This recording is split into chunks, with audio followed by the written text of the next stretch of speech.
Two critical races here for governor and for Senate. Let's first look at these brand new numbers from CNN in a new poll conducted by SSRS in the gubernatorial contest between Tallahassee Mayor Andrew Gillum and Florida Congressman Ron DeSantis.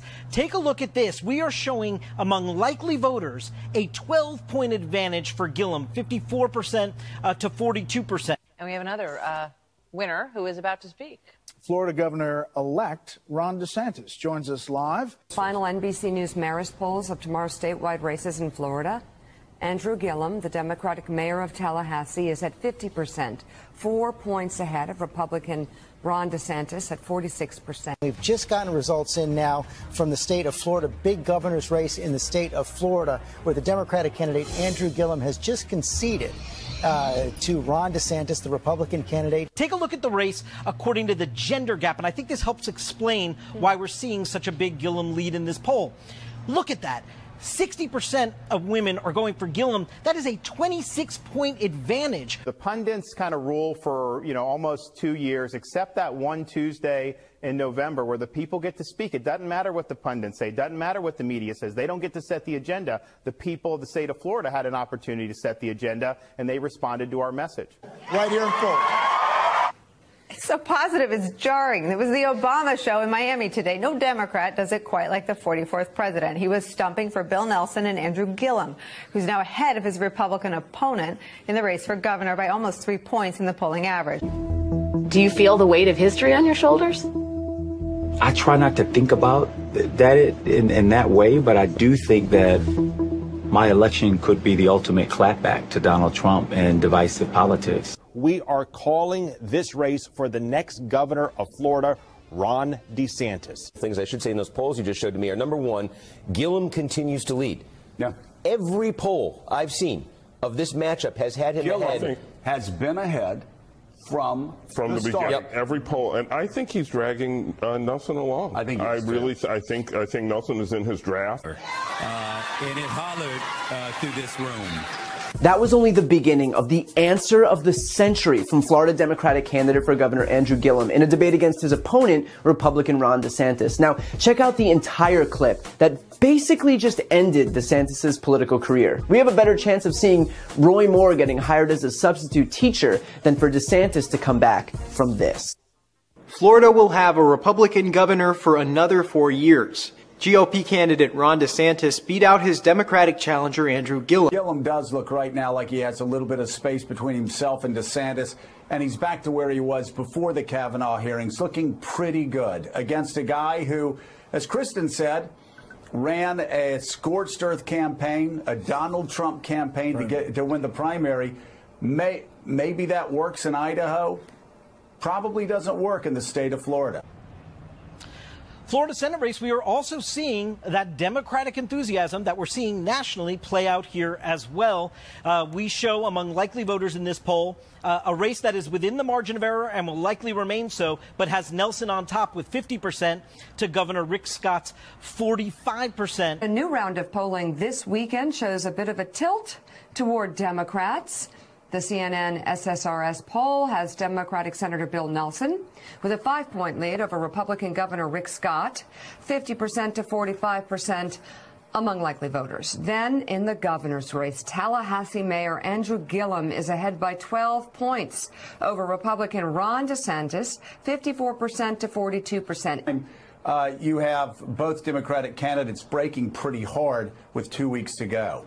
Yeah, and I do want to see some more here just in terms of the outlier potential. But I would say overall, you're right. I mean, since the primary, it's been very consistent. Gillum has consistently led the governor's race. This is the largest margin I've seen him have a lead by, but he's consistently been ahead there.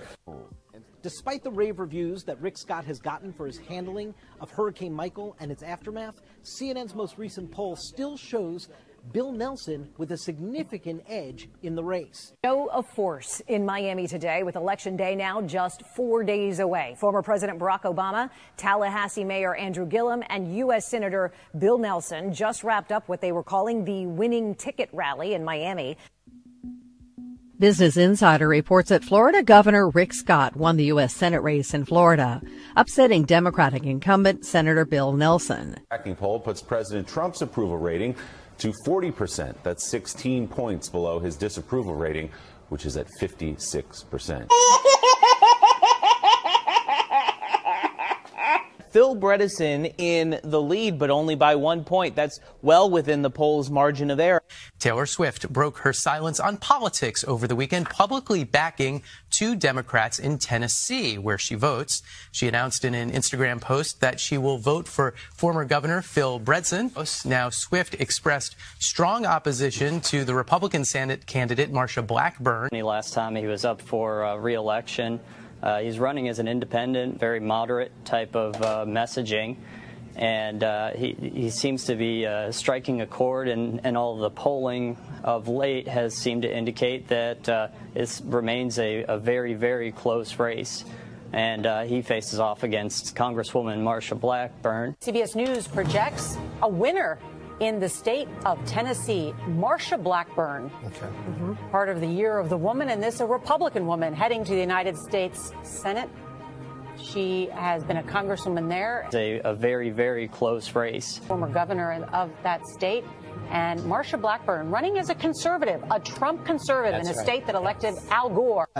Hot off the presses right now in the key Indiana Senate race, we've got the incumbent Democratic senator with a very narrow lead, 3 points in a 3-way race, according to our new NBC News Marist poll of likely voters. Breaking news right now here on CBS.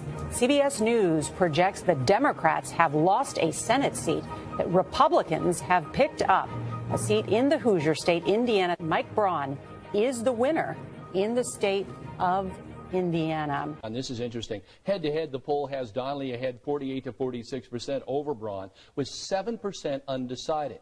But let's compare that to the last NBC Marist poll, which had Donnelly ahead by 6%, 49-43% last September. Guys, everybody look. Claire McCaskill pulling into the lead as she seeks a 3rd term. Come on, Claire, 50% to Attorney General Josh Hawley's 47%. My Lord. Polling has shown Donnelly ahead in Indiana as well. Yeah. There's a chance McCaskill survives in Missouri and Donnelly survives in Indiana. Josh Hawley runs away with it. Again, it was supposed to be a dead heat, beating out long-term Senator Democrat Claire McCaskill. Well, again, she voted no on Kavanaugh. Right?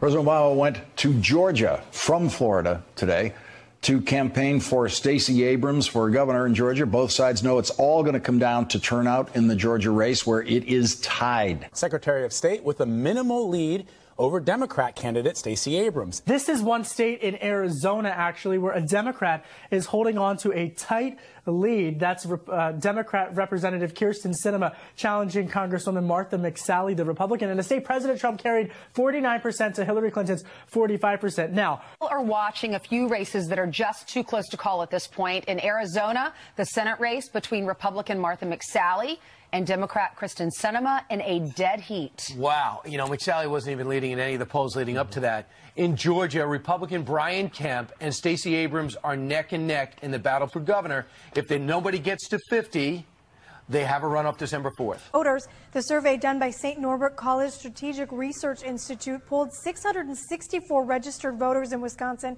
finding 47% plan to vote for Democrat Hillary Clinton, while 37% said they're voting for Republican Donald Trump. CNN now projects that Donald Trump will carry the state of Wisconsin. He will win Wisconsin with its 10 electoral votes. Hillary Clinton widening her lead in the latest national polls. Our new CNN poll of polls, that is the average of the last 4 polls, shows what you see on your screen. Clinton at 47, with Trump 8 points behind. Clinton has gained 2 points. Trump has dropped 2 since the last poll of polls. The trends that we've seen all along are that Trump is sort of stuck in the high 30s, low 40s. Clinton is stuck, or, you know, happily stuck in the mid 40s to high 40s, not over 50%, which would be the point at which we really say, you know, stick a fork in. Trump has no path to victory. In the end, many times voters get more enthusiastic if they think you're going to win. So as she looks like she has a lead in the polls, which I think is around 6 or 7, not 12, I think it's more like 6 or 7, that actually helps among her voters to get more enthusiastic. And what would Donald Trump have to do to turn things around? prayer. I mean, I think it's a very difficult prospect. After his sort of weekend of airing his grievances, he needs to be a little bit like Kramer and Seinfeld and hope for a Festivus miracle. Donald Trump is the President of the United States. Hello, America! This is Pastor Mark Burns here, and I want to tell you I am so excited to see you at this year's America's Priority Conference in Washington, D.C. I want you to buckle your seatbelt and get ready for an explosive time when we are placing the priorities of the American citizen first. Get ready to unite this nation behind the Make America Great Again policies that our president has been preaching from day one. I want to tell you, this is a time of unification. And as I said from day one, despite the color you are born with, here in America, the only colors that matter are the red, the white, and the blue. I'll see you at America's Priority Conference in Washington, D.C. There's only the one color that matters, and that is the color of red, white. Focusing on the colors that unite us, USA.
From the Smith Radio Studios, it's Carrie and Brian Smith. This is Smith Radio. You can tweet at Smith Radio, SMYTH Radio. And now, your host, Carrie and Brian Smith. No, don't do that. What? Oh, was that... Good evening, everybody. Welcome to Smith Radio. Your host, Brian Smith, and Carrie Smith. Giving you all the late-breaking news, wrapping it all up, explaining it to you, telling you what they're trying to really say, what they really want you to believe, talking about the fake news, exposing it, telling you about the real news, because that's what they want to hide, especially on a Friday, Saturday, Sunday. Happy Thanksgiving to everybody.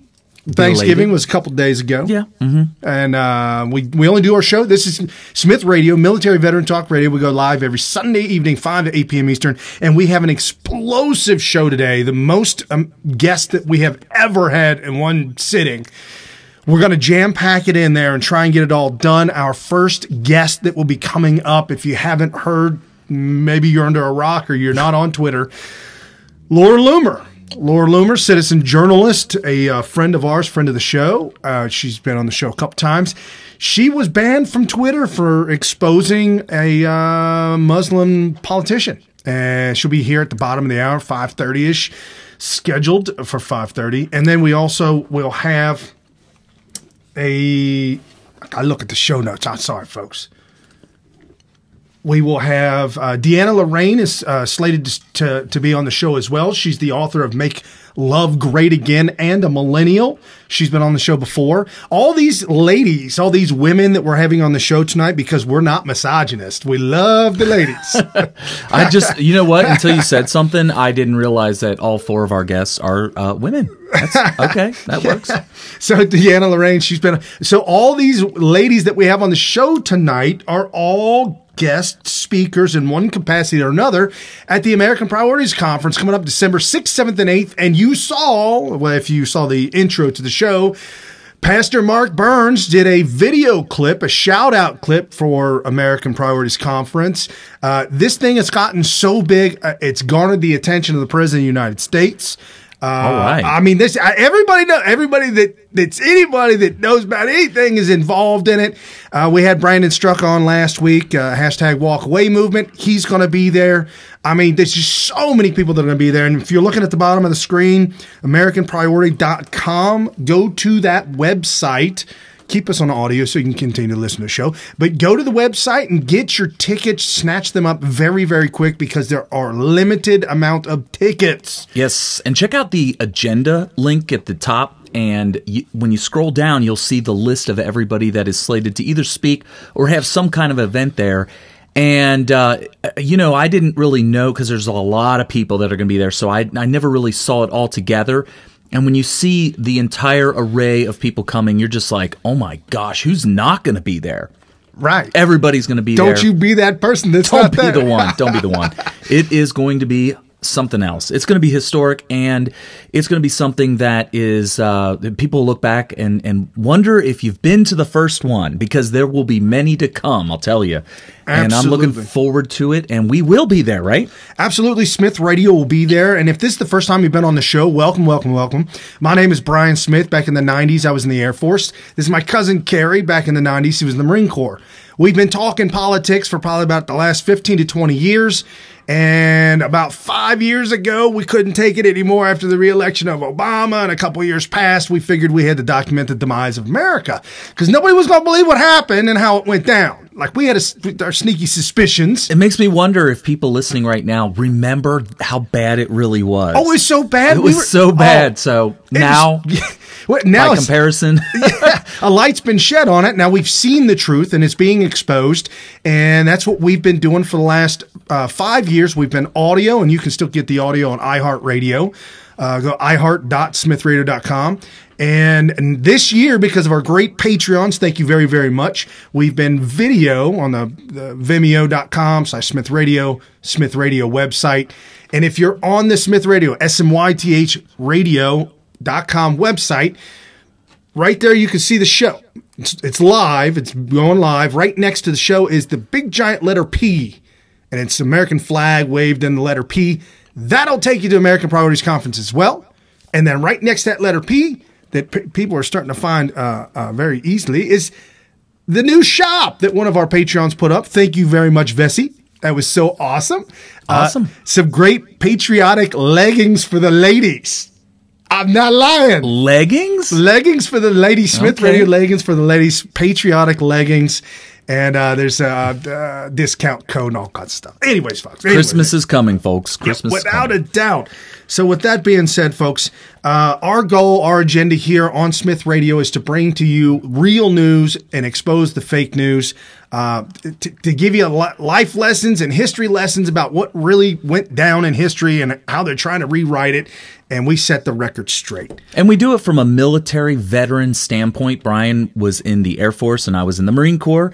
And I think that's a unique thing. You don't see that a lot. There's so many podcasts out there, and there's some veterans out there, but that's something that we cherish our experience for me in the Marines, for him in the Air Force, and I feel like we bring a perspective to a lot of these political topics that's just a little different. Well, not only that, but when we had Gary Byrne, the Secret Service agent who wrote the book Crisis of Character, right? When we had him on the show a couple of times, we were able to talk with him in a way that I don't think. Well, we understand what he's saying. Like we can kind of visualize what he was going through. So anyway, and somewhere around the show, I believe in the first hour, at the end of the first hour, we're going to have Martha Boneta on. She is a faith, family, freedom, politics, and policy. She's on Fox News as well, and she is a part of this American Priorities Conference with Lipstick and Liberty. Okay. Women for Trump, and it's going to be a luncheon for the ladies. You don't want to miss it. And obviously go to AmericaPriorities.com, jump over there, and you can... There you go. And jump over there, and you get your tickets for that event. You don't want to miss that. She'll be on again by the second hour. Corey Lewandowski and David Bose will both be keynote speakers at the American Priorities Conference. It's Bossy. Sorry about damn that. But it's the way you had it spelled, so yeah. Okay. David Bossy. David Bossy will be keynote speakers at American Priorities Conference, and you can get private VIP personalized tickets to hang out with them prior to the luncheon. Oh, cool. And you'll get to hang out with us as well, and you'll get a personal signed copied book from Corey Lewandowski. You'll be able to talk with him and hang out. I believe it's only slated for 25 people. Oh, wow. 25 people for the private VIP. You might have to get it right now. You might have to get it right now. And so, but Corey's not going to be on the show, but I'm just making that point that him and boss David Bossy both have a luncheon together as well and be keynote speakers. But Mahgdalen Rose, who's been on the show before, she is absolute firecracker. If she's listening right now, don't blush, but this woman is brilliant. 7 o'clock she'll be on. Yeah, brilliant. You can't miss it. If you haven't heard of Mahgdalen Rose, there's something, she's a freshman in college, and the stuff that she says is just like, I don't know. I can't believe I was nowhere near that when I was 18. I don't think I'm anywhere near that now. So no, I still learn from her as well. We absolutely. I'm learning from an 18-year-old. Yes, there you absolutely. Mahgdalen Rose, the bio, if you will, on her Twitter account says, "I make 2 minute and 20-second max videos. I really don't want to live under socialism. #WalkawayMarch. Speakers support my work," and she's also got a PayPal.me. It's Mahgdalen Rose as well. And we absolutely, these are the young up and coming speakers. And right. Folks, if you've Donald Trump's the Trump prophecies, if you will, if you've seen those, if you heard about those, the one prophecy that hasn't come to fruition yet is the news media starts to agree with Donald Trump. I've been saying all along, no, we do agree with Donald Trump. You're right here. It's the new news media, folks. There you go. So those are the speakers that'll be on, the guests that'll be on tonight's show, jam-packed. We're also going to talk about the updates and everything going on with the invasion down on the border of Mexico. There's some breaking news this afternoon that we'll get into, as well as Jim Hoff has got some things to say about Jim Hoff of GatewayPundit.com has some things to say about the Fed. And for some damn reason, global warming is making... Oh, my gosh, the Friday report. If you haven't heard about this now, a lot of people may not have. And in fact, proponents of global warming or climate change, whatever you want to call it, are crying foul because it came out on the Friday of Thanksgiving, Black Friday, and it was said to have been buried in the holiday weekend so that nobody could see it. It doesn't matter. It's hilariously false. And by the way, we have Brian may not even know this. Did a little research on that. What you will find out will shock you. Yes, It is shocking because they're really doubling, tripling, quadrupling down on the global warming being real, not being a hoax. And I was thinking, oh gosh, here we go. We're going to be battling back and forth with scientists who have little white lab coats, and they're going to look so official. Come to find out, it's more of a hoax than you could ever imagine. So we'll get into that too. Yeah, absolutely. And again, like I said, just here in a few minutes, we're going to have the first interview that I know of, an exclusive with Laura Loomer, and just recently banned the day before Thanksgiving, Wednesday night, banned off Twitter for speaking truth to power. We've got her tweet. I'll show it to you. I mean, it's truth to power, exposing Islam for what it is.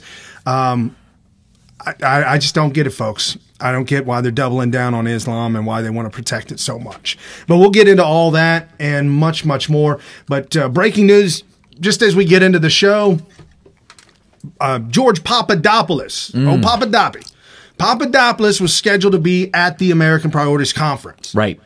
Breaking news today. He will not be there at the American Priorities Conference. Did he back out? What? No, his wife's going to be there. She's going to cover for him. Okay.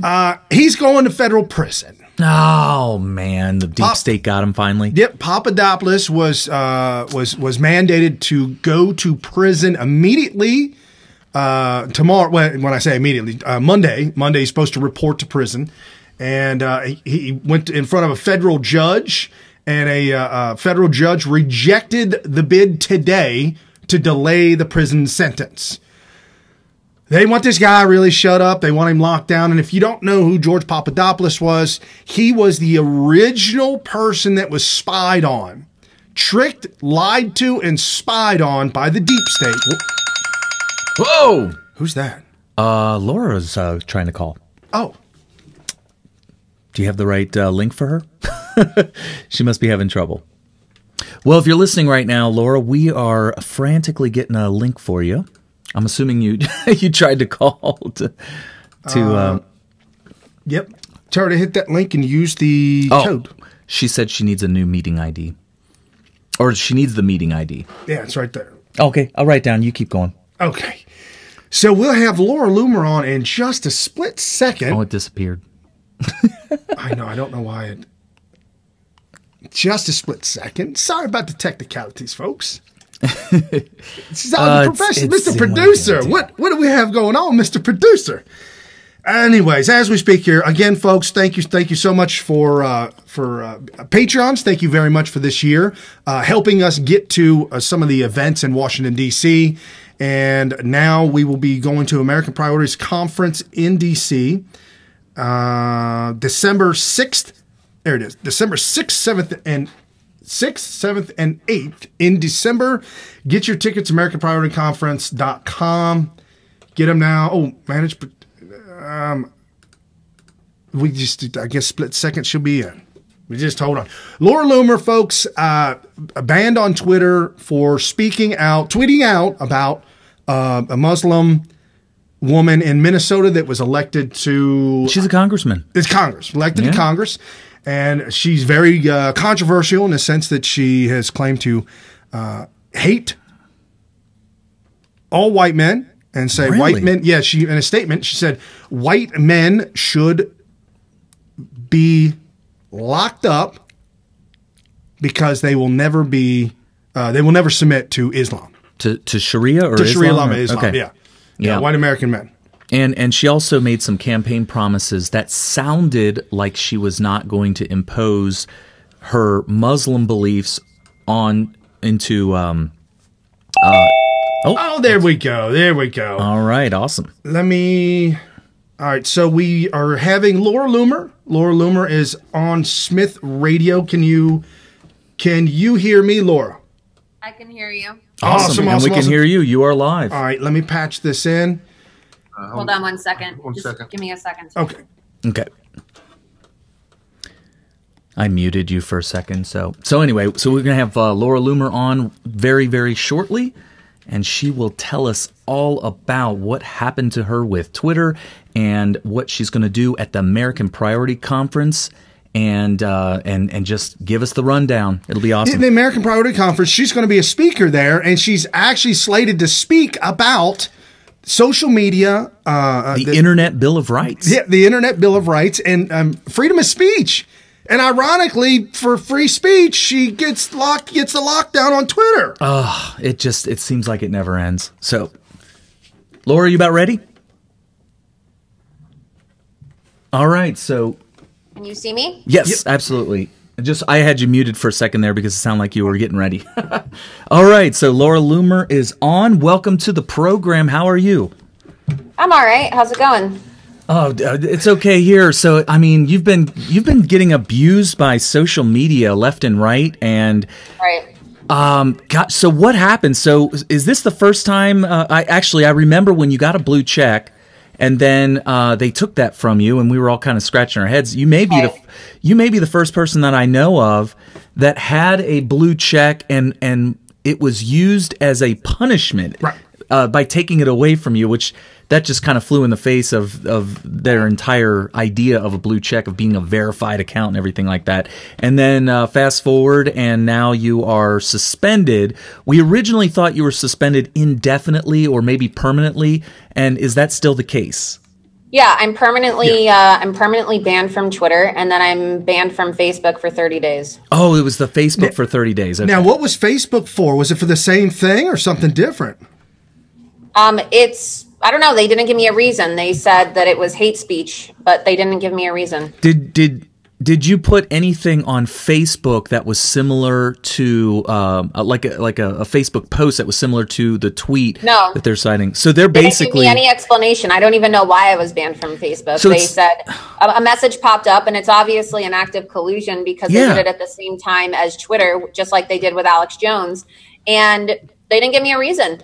And then Twitter's reason is a BS reason as well, because they said it was hate speech, but I was pointing out facts about a congresswoman and her positions, all of which is backed up by her own words and her own policies and things that she's voted on. So I don't know how truth and her own positions are, make what I'm saying hate speech. If anything, that should make her behavior hate speech and hateful behavior. But it's very confusing. I don't really know. It's clear.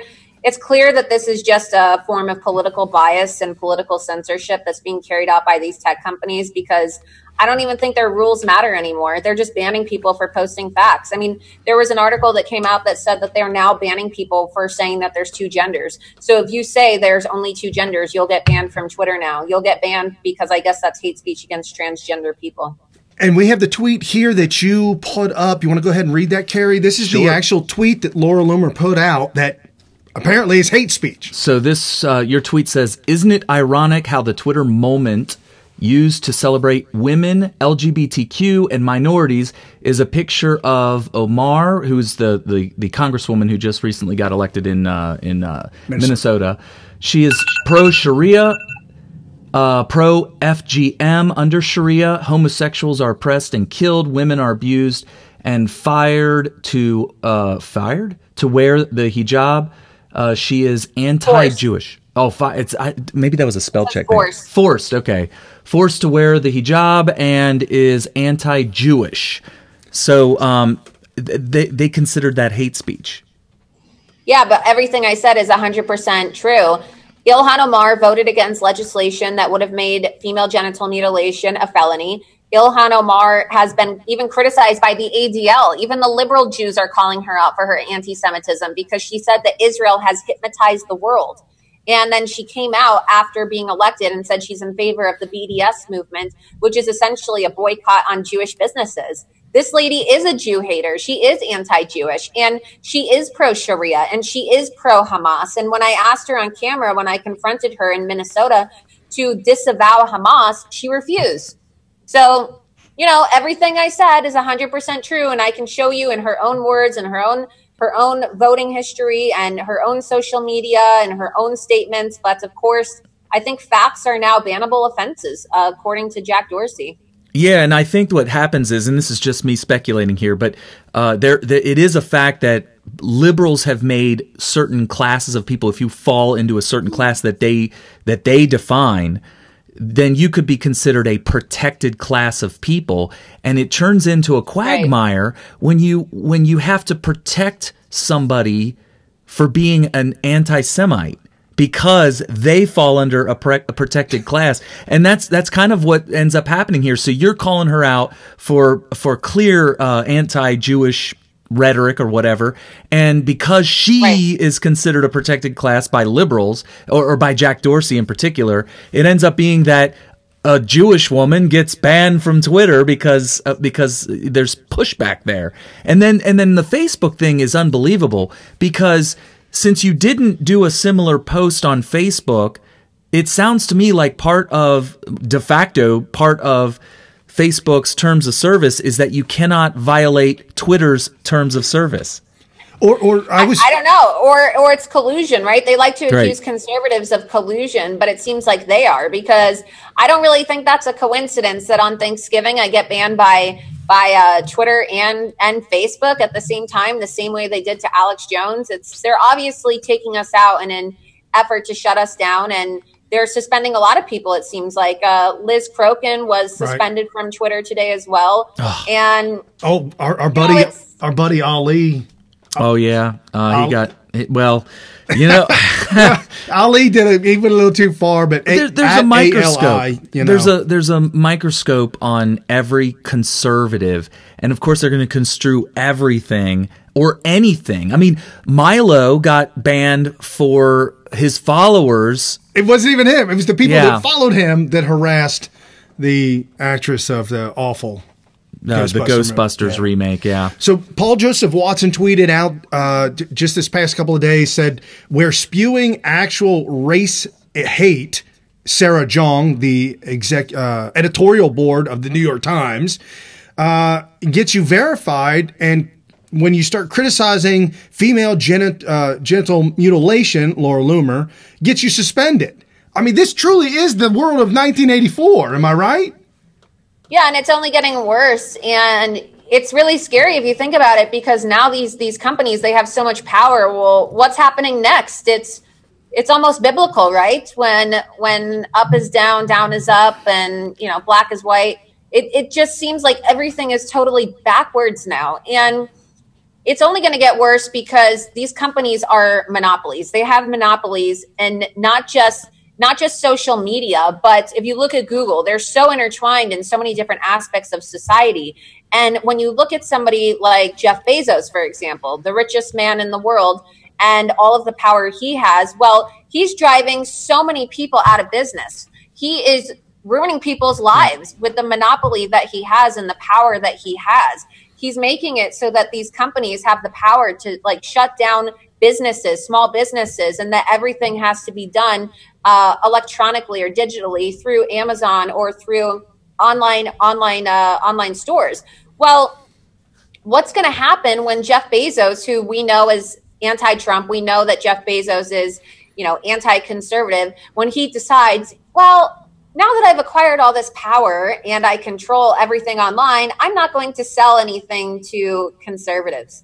Or make you pay an extra fee. Grocery store. Right. He even has. They're trying to make grocery shopping digital so that you don't buy groceries in the store anymore. So what's going to happen? Are they going to say, "Oh, you're conservative. I'm not going to sell groceries to you"? I mean, it sounds crazy, but we are headed down that road right now. I don't know if. Yeah, and I don't know if either of you saw this, but just today, maybe just a couple hours ago, Paul Joseph Watson came out with a video exposing that very thing happening in China. They're having a social credit score, that will prevent you from being able to travel, purchase things, have perks of society if you have a low social score, and your behavior and your speech and just everything that you do will affect your social score, your social credit score. And so it's already happening in China. And he points out in his video that it really is essentially happening because of the way that Twitter and Facebook and Google, YouTube, and as you say, Amazon is probably going to go down that path because of their founder being a Trump hater, that it ends up being that we're kind of already pretty far down that path. Yeah, I think that it's only going to get worse, especially going into 2020. And I hope that Donald Trump and his administration does something soon. Because I don't understand. I don't know how Donald Trump expects to win a second term when all of his biggest supporters and people who helped him win in the first place are being shut down for simply supporting him. I mean, our lives are getting ruined. We're being shut down. We're being ostracized. We're being threatened. We're having all of everything that we've ever worked for, our platforms, everything taken from us simply because we supported President Trump. And I think he really has a duty to step in and do something about this because it's a civil rights violation at this point in time too. These companies need to be treated like public utilities because if they control so many aspects of your life and basically have the final say as to whether or not you're going to operate as a journalist or whether or not you can make an income, well, how is that fair? So are we not allowed to have conservative journalists anymore because you're just going to get banned from social media? Well, in order to be a journalist in this day and age, you need social media. Absolutely. So how is it fair to somebody like myself who went to school and I have student loans because I went to school for journalism? I have a degree in broadcast communication and political science. Am I now never going to be able to have a job in media because I'm not allowed to use social media? So does your lawsuit come into play with this? I mean, I know you probably can't talk about that much. Well, I don't want to get into that right now because I'm still, consulting with several lawyers about this. But I think that you certainly have to think about. Right. And not only am I banned from Facebook and Twitter, but I'm also banned from Uber and Lyft. What? You see a lot of these companies that are now like Google, for example. They don't want humans to be able to drive cars anymore. They want smart cars, and that's what Google's working for. And they want these cars that drive themselves. Well, that sounds kind of like an Uber service or a Lyft service when you start having these cars that drive themselves, or you have apps that have cars where they pick you up if you want to go somewhere. Well, am I never going to be able to travel? Am I never going to be able to have transportation because of my speech and what I believe? I guarantee it'll be no. What if I didn't have a car and I couldn't get anywhere besides Uber or Lyft? Am I just supposed to be stranded? And what's interesting is there's a lot of anti-Semitism that revolves around this. I was first kicked out of an Uber on Rosh Hashanah with my friend Dr. Jane Ruby by a Muslim driver. I'm a Jew. There are multiple instances of Jews being kicked out of Ubers by Muslim drivers. Well, wow. I got banned several months later by Uber when I spoke out after one of their drivers, who was an ISIS terrorist attack, used a car, and he didn't even have a valid license, and he killed 8 people in New York City in an ISIS-style terrorist attack. And I got banned by Uber and Lyft for criticizing that.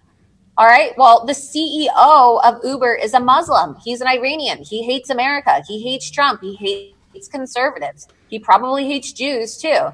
And if you look at this case with Twitter, you have a Jewish journalist who's getting banned for criticizing a Muslim congresswoman who is hateful towards Jews, hateful towards gays, hateful towards America.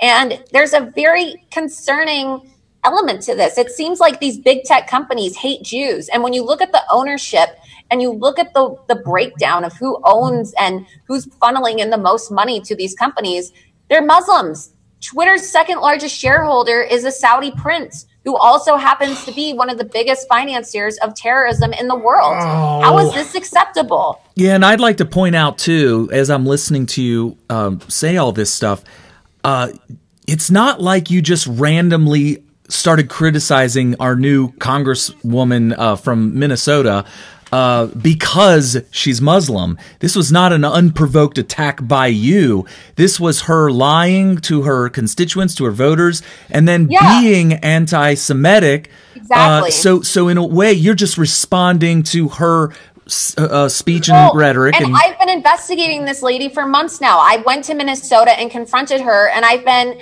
investigating her and reporting on her Jew hatred and her antics for a long time now. And so, I don't like how they're calling it hate speech because it seems like they're setting a precedent where you're not allowed to criticize Muslims or Democrat politicians. And so is Twitter going to ban everybody who said something nasty about President Trump? I wasn't even saying anything nasty. I was just pointing out the hypocrisy of this woman being a symbol for minority rights and for LGBTQ and women when all of her policies are actually very detrimental to those groups of people. So I find it to be discriminatory. There's clear-cut bias. I think that's obvious. I mean, even Jack Dorsey himself admitted that Twitter has a left-leaning bias. Twitter employees were caught on camera by Project Veritas. They're on video admitting that they censor, they shadow ban, and they target conservatives and Trump supporters. I mean, for crying out loud, they deleted President Trump's Twitter account for several minutes in an act of retaliation. All right. So we need to just accept it. There is bias at Twitter. There's bias at Facebook. They hate conservatives, and it's only going to get worse. And something needs to be done. These companies are monopolies. Everything that you do now is tied in with Facebook or Twitter. I downloaded a fitness app today. All right. And I went to go sign on to get a customized workout plan. This is how scary it is. All right. And I couldn't do my workout because it said that you had to have Facebook to sign in. That's like their law. And That's so what, when you go to log in, it says, oh, well, you are like suspended from participating in this feature. So oh my gosh. Think about it. Dating apps are now used to log in from Facebook. Workout apps, food delivery. I can't even get Uber Eats. So if I'm stranded and the only way to get food is Uber delivery, I can't do it because I'm banned from Uber. Well, not I don't only think that, people understand like how unconstitutional this is and how scary things are getting when these companies control, basic factors of survival. What happens if I'm stranded and I'm in a very dangerous situation and the only way that I can escape is by ordering an Uber, but I can't because I'm banned. Right. And you talk about the Google being able to have these driverless cars. I guarantee you that in order to get it, you have to log into your Google account. And don't think for a second that a conservative is not going to start, they're not going to start banning your Google accounts. Now, you bring up the constitutional and unconstitutionality of this. Obviously, this is going to be the pitch that's going to have to be made when it comes to an Internet Bill of Rights. Can you give us you're going to speak about this at the American Priorities Conference. Can you give us a sneak peek of what kind of pitch you're going to make for that? Because that's very controversial. There's conservatives I will be speaking at the American Priority Conference, and who knows, by then, several of the people speaking at the conference alongside me may be banned themselves. But I'm going to be speaking on the topic of citizen journalism and now also social media censorship. And I'm not going to back down. I am going to, deal with this with litigation, and I am going to keep fighting to expose this. And other people in the meantime will help me get my content out, but I'm not going to back down. Just because they want to shut me down on Twitter or shut me down on Facebook doesn't mean they're going to silence my voice. They're not going to stop my ideas from thriving. They're not going to stop me from loomering people or going out there and exposing jihadis and calling out Sharia and confronting these jihadi congresswomen, or the Hamas caucus, as I like to call them. Yeah. I don't understand why they think this is an effective form of killing an idea, because you can silence me on a platform, but my ideas will still prosper. And unless you sew my mouth shut, or unless you put a bullet in my head, you're not going to stop me. You're not going to stop not only that, but there's other folks like us and Brandon Strucka. I know that you'll be on his show later on tonight. We had Brandon Strucka on the show last week. He's going to be at the American Priorities Conference as well. Yeah. And it'll be folks like us that will continue to back you. Oh yeah, we're going to fight with you, work with you, and fight with you side by side through this nightmare that's become 1984 all over again. It's going to happen to any of us, and I actually feel like it's an inevitability that we're. Brian just had an issue this week. I tweeted out the other day about you being on American Priorities Conference, and that I don't know if it was that we were going to have you on the show, and I did use the hashtag Laura Loomer, which was trending and still kind of is. And I was locked out of my Twitter account for about 12 hours. Totally locked out. It kept asking me. It kept sending me to a page, after I logged in, it would send me to a page, a white blank page that said, "Are you a bot?" ? And nowhere to type anything in. Oh. And the top right-hand corner, it said options, so I clicked on that. The two options were help or close. Oh, no. That was it. I was for 12 hours. I was looking at a truly white screen. believe it's because you use the hashtag Laura Loomer, and I'm telling you, it's not just that. Probably. It's not just that they ban somebody like a Laura Loomer. It's going to extend to if you support somebody that we banned, you're suspended. Well, I mean, what have they been doing with people that put up Alex Jones? Who was that did an Alex Jones interview and put it up on YouTube and gotten suspended for it? Straka. That was Brandon Straka. Yeah. He mentioned InfoWars and he got suspended or banned for 30 days. Oh my goodness. Wow. It's diabolical. I'll tell you what, there's a lot of conservatives out there that are having trouble with this because they feel like an internet bill of rights or getting Trump involved, whatever, is basically asking for the government to intervene on this. But I was actually in that camp a while ago, but it just got to the point where I realized that this is a monopoly. They are colluding. And what do? I mean, this is one of the primary roles of the U.S. government as founded. Right. And for those of you out there, I'm a capitalist. Don't come at me because I know you've been trying to. And saying that this is, Brian, this is capitalism that you don't like. And that Bezos says capitalism you don't like. No. This is the part where it goes from being capitalism to being socialism down the road. When you've got the government, or if you've got collusion, you've got monopolies involved, that is no longer free and fair capitalism. Right. 100%. I can't wait to see what comes of it because something has to come of it. I just hope that that's good and right and would make the founders proud is really what it boils down to. And so you're going to be at the American Priorities Conference December 6th, 7th, and 8th. Are you going to be there all 3 days, or what is your schedule? I'll be there all 3 days. Awesome. And then your speaking engagement time and... Well, I'll be speaking throughout the conference on various days. I'll be there the entire time, but I'll be on a panel, and then I have my own speaking engagements as well. But I'll be on various panels throughout the conference, speaking on citizen journalism, new media, independent media, and now social media censorship. All right. Excellent. And folks, we've been there. We were there with Laura Loomer out in St. Louis here recently at the Gateway Eagle Council event. And she's very, very approachable, talkable. If you have some ideas or thoughts and things that you want to talk to her about, she's just a regular person like all of us. How do we follow you now? Well, the best way for people to follow me now is by subscribing to my website, lauraloomer.us. That's the best way. And I send out newsletters and contacts through my email lists that go out weekly.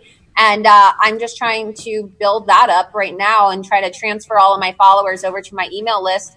And also on my Instagram, you can follow me. My Instagram name is Loomered, so @Loomered.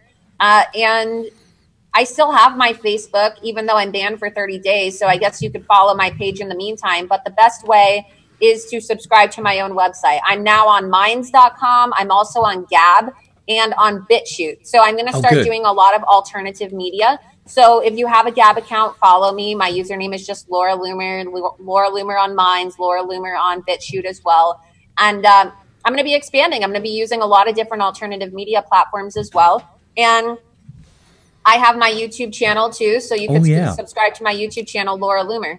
As long as that lasts, right? Right, as long as that lasts. And if you look at the bottom of the screen, folks, it's down there, lauraloomer.us. And again, I was on your Facebook page just today, just kind of browsing around, and I saw that things that you've posted, and now that I think about it, there's nothing that's, unless Facebook has deleted something that you've put up, there seems to be nothing They didn't even tell me what they banned me for. They just said you're banned for 30 days for hate speech. They didn't even show me a post. I don't even post anything controversial on Facebook because I think that we got to the bottom of this. I'm sorry for cutting you off.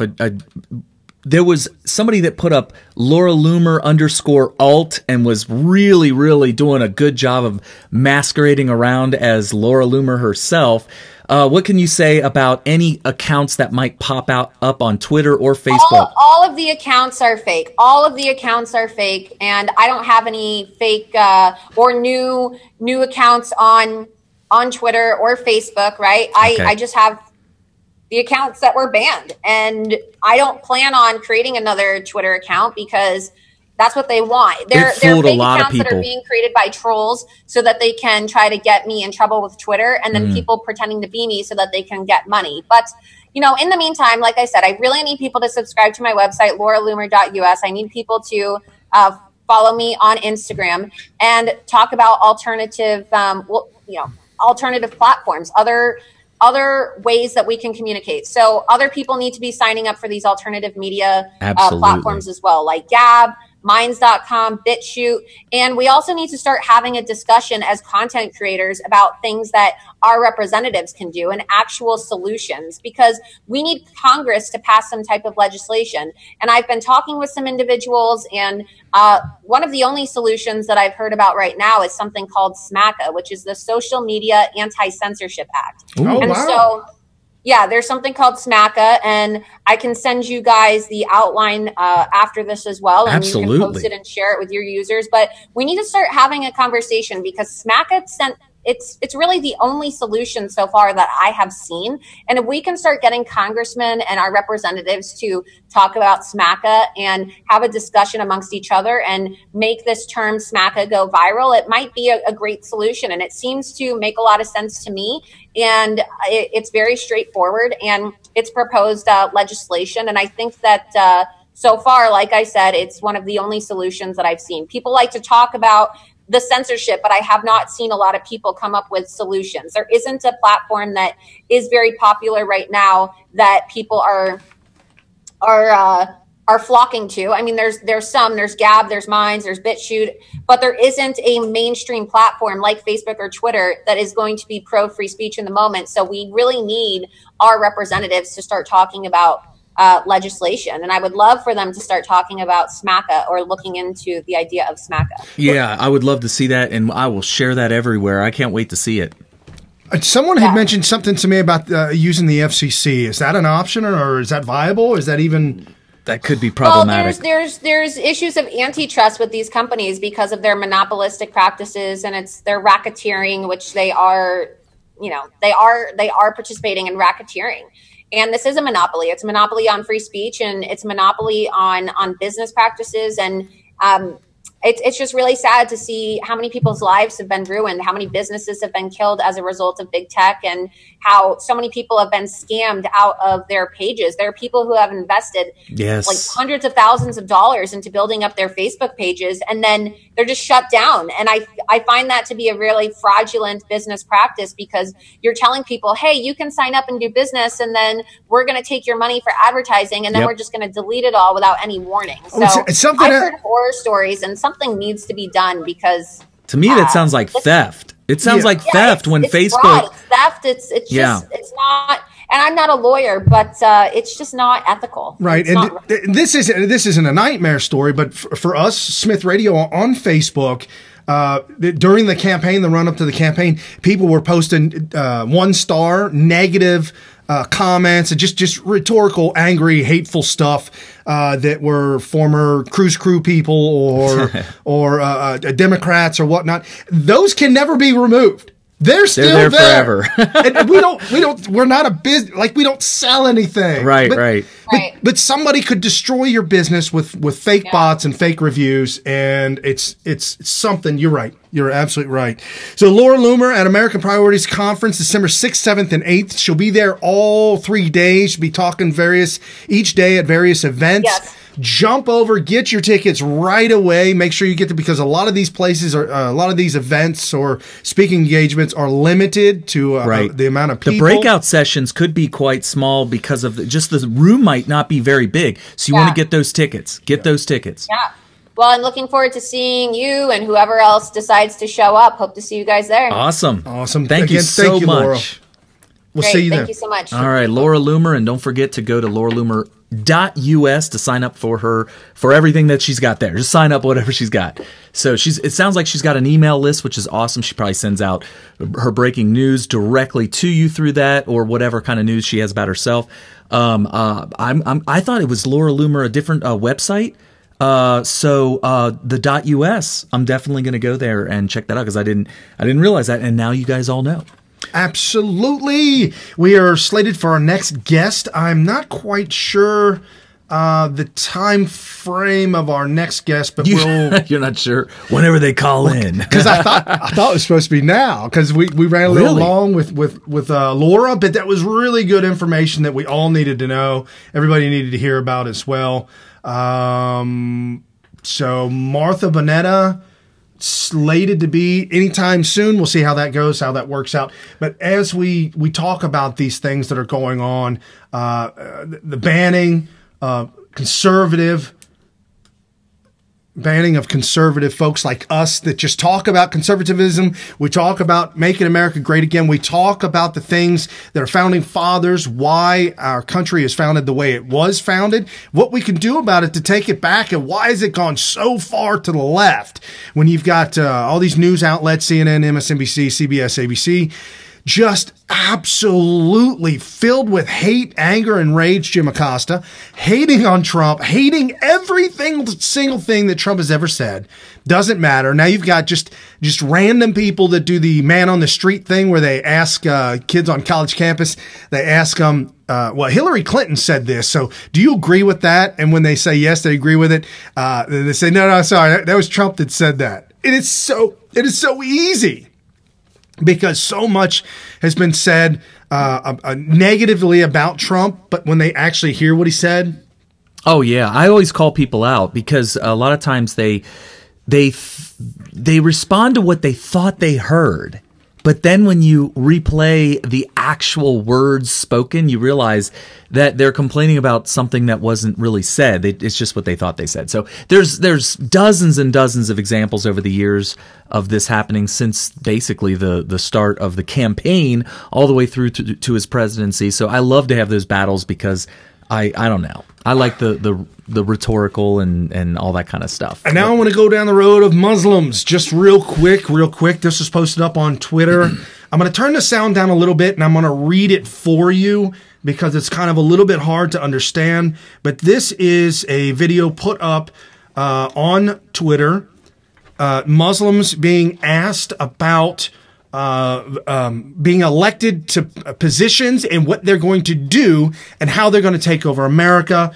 And first off, so these are Muslims in America that correct. Could possibly run for office. Yes. Okay. Correct.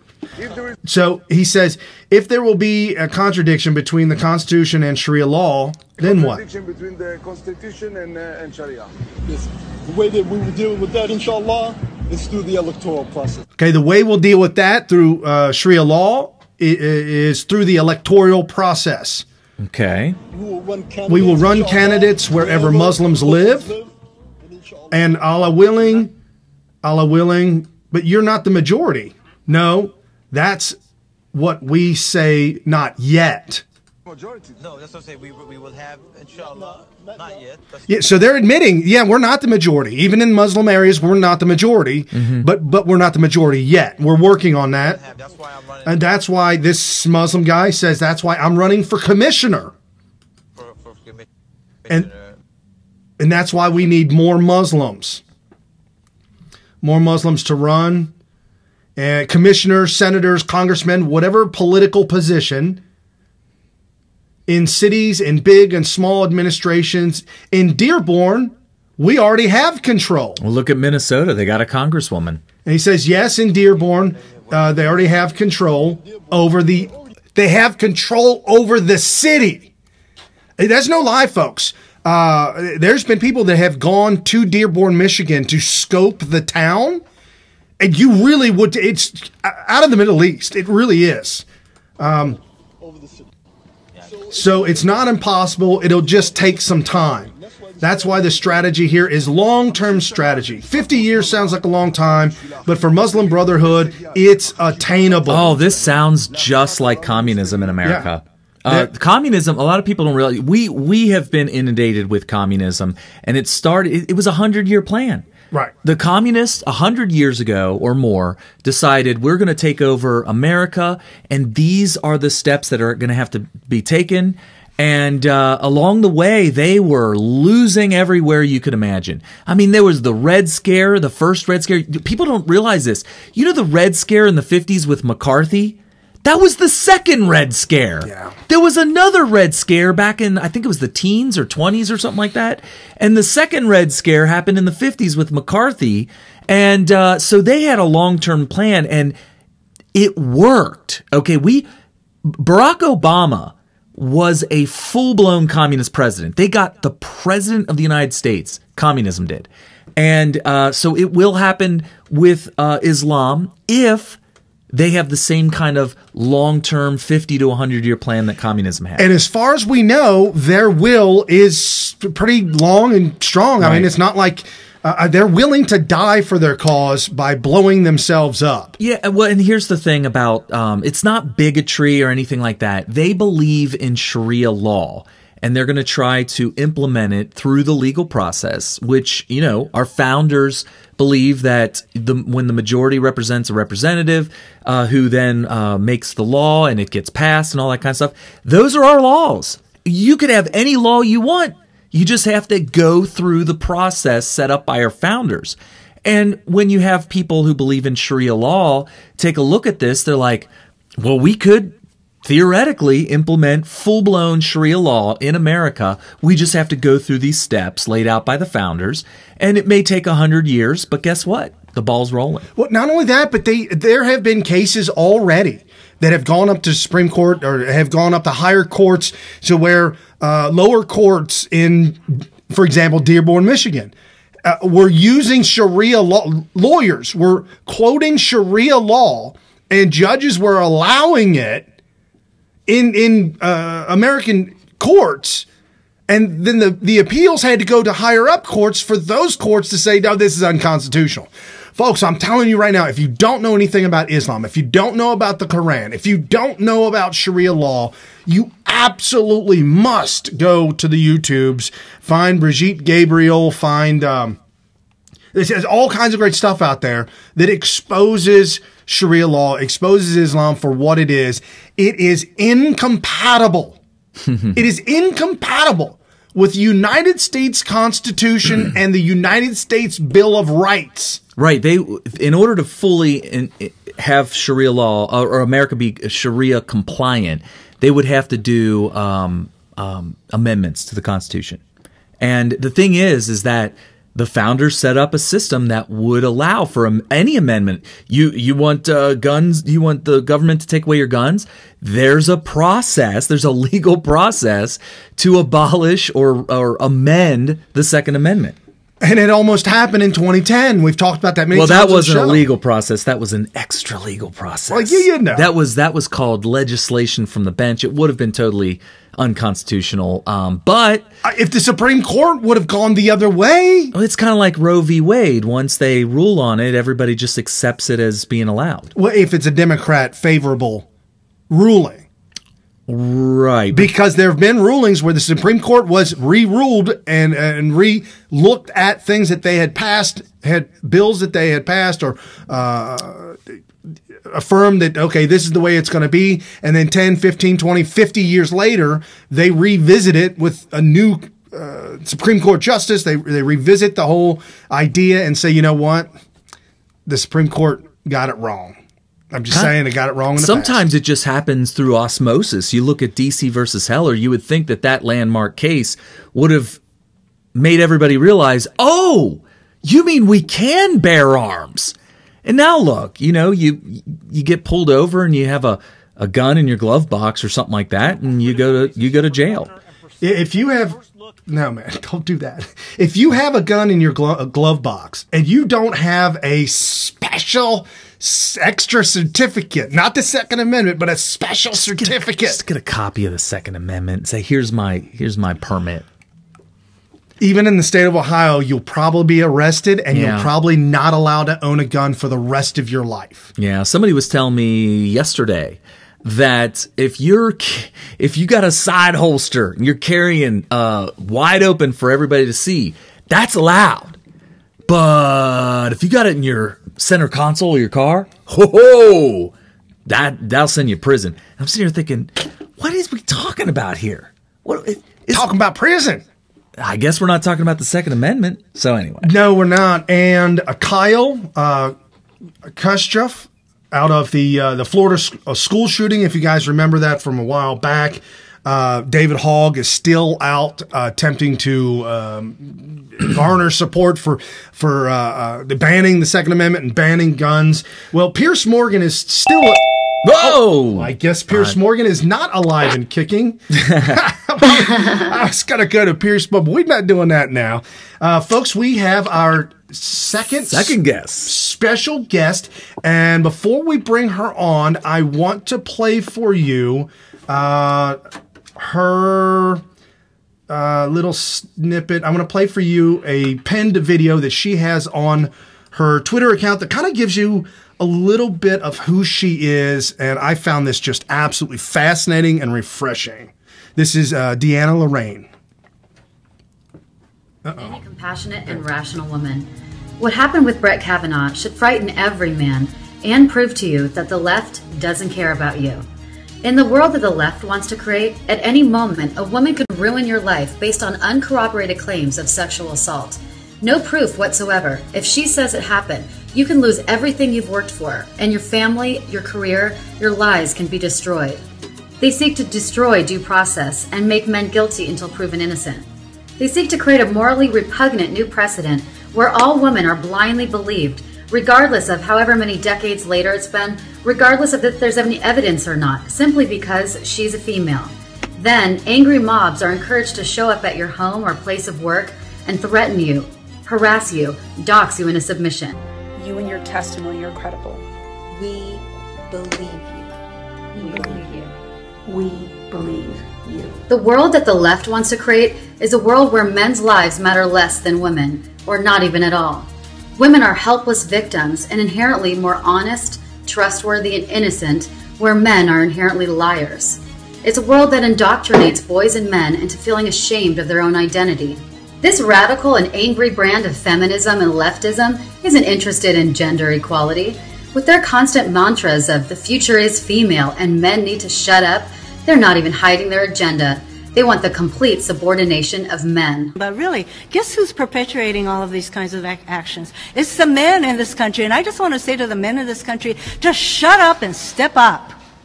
The left is systemic God. There are women in America that cannot stand this man-shaming ideology. We are sickened and saddened by this constant weaponizing of women and the Me Too movement. We do not consider ourselves victims, but strong, feminine, loving women. We love our men, we appreciate masculinity, and we love our country. We have love and compassion in our hearts, not competitiveness and hatred. We consider it powerful, not weak, to support you and be your teammate. We want you to succeed, and we want strong men, because strong, successful men and fathers create a strong America. Women on the right are loving, honest. We stand for truth. Okay, so that is our next special guest, Deanna Lorraine, the author of Make Love Great Again, and she's also millennial. But she says it on her Twitter account. So I'm not exposing anything that's not true. But Deanna, when I saw that, welcome to the show, Deanna. When I saw that video, oh my goodness, my heart just overwhelmingly just got so excited and happy. Good. Oh, good. That was the point. It was to give men some hope that there are rational, sane, loving women out there. And then, to also help people understand that, we don't need this kind of nonsense where men are guilty until proven innocent. And if men want to sign themselves up for that kind of suicide, go ahead, keep on voting left. But look what you're walking into. Look what you're signing up for. It's ridiculous, right? No, absolutely, absolutely. So, Deanna Lorraine, you are going to be speaking at the American Priorities Conference. What is that all about, and what are you doing? Yeah, well, and I apologize for the weird lighting. I'm at my parents' house for the Thanksgiving weekend, so I don't have my typical, studio and everything, my lighting to make do. But the American Priorities Conference is a fantastic conference coming up December 6th, 7th, and 8th in Washington, my favorite place. And it'll be bringing together conservatives and, really talking about what our American values are and what are the most important priorities of America, of our country for the next year, how we're going to come together and actually tackle those issues and move together forward to make America great again. So I will be speaking. And I will be speaking about, I will be doing a different rendition of the I Have a Dream speech. Ooh. Oh, wow. But yeah, hope I don't get copyright infringement on that. But I will be having a kind of an I Have a Dream 2.0 speech. And it's really going to be overall a very uplifting message that's about unity and reason and rationality in a country that's going to chaos if we don't make a right turn pretty soon here. So it is ultimately going to be a positive message of hope and unity and love, and really restoring that message that in order to make America great again, truly, we do need to make love, relationships, our culture, and families great again. No, I agree 100%. The core, the family core, the dad, the mom, the thing that is tragically missing in the Black community, where 75% and some numbers are even higher of babies born out of wedlock. Right. I think it's crested up over 50% of all Black women who become pregnant in New York actually go to the route of abortion. It's just, it's this Democrat. They just ruin everything. I can't say about these damn Democrats. I mean, it's terrible. It's like murder, That's what we're really talking about. It's crazy. And look, it used to be that, that abortion was very rare and not talked about, certainly not boasted about. And it would be something that was like very rare and in extreme circumstances. Okay. So even I would think that some people might be able to understand that. But now it's not only not rare, but it's shoved in our faces every day. And women are literally going on a national tour, a Shout Your Abortion tour, where they're making it cool to have an abortion and to shout your abortion from the rooftops and from social media to completely remove the stigma out of it and any shame. I'm sorry. I think there should be a stigma. I think there should be some shame around abortion. I think there should be some guilt and modesty. And that's what makes us human. And that's what makes us, retain that moral compass. So by destigmatizing it and making it seem like it's just something cool to do, I think it actually dehumanizes us and takes away from our ability to have healthy relationships and a healthy soul. No, absolutely 100%. The comedian, just the wretched, awful Michelle Wolf. Oh yeah. Oh my God, so not even funny. She put on donned on what looked like a red, white, and blue. What is the? I'm not a fashion guy, so I don't know. No, it's the USA, the top hat. The guy that says, we Uncle want you. Sam? Yeah, Uncle Sam. I don't know. I'm having a lockup over it. I can't get her image out of my head. She's got me triggered.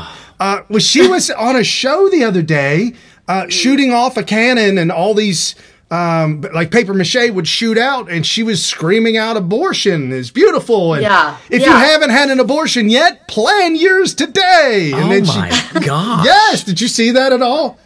I did, and sorry, I got something just stuck in my eye all of a sudden. But I can't believe I did, that. and it's disgusting. It's revolting, and that's why like it's no surprise that teenage girls and our girls are growing up with just kind of like with no moral compass and thinking it's totally cool to be a whore, like embracing this slut culture. It's interesting you say that. It's not cool, and it really is dehumanizing, and it takes away from. From any kind of desire to commit or have a family or revere sex and commitment, right? And marriage and family. Yeah, I really like the idea of shame and like modesty as a reaction to the potential for shame. Because these are the things, these are like the carrot and the stick that makes society better, makes people have happier lives by at least trying to avoid these things. My mother accidentally got pregnant with my big brother when she was 16. she had him when she was 17. And back then, they removed you from the school. And this is not just some private school or some well-to-do public school in the suburbs.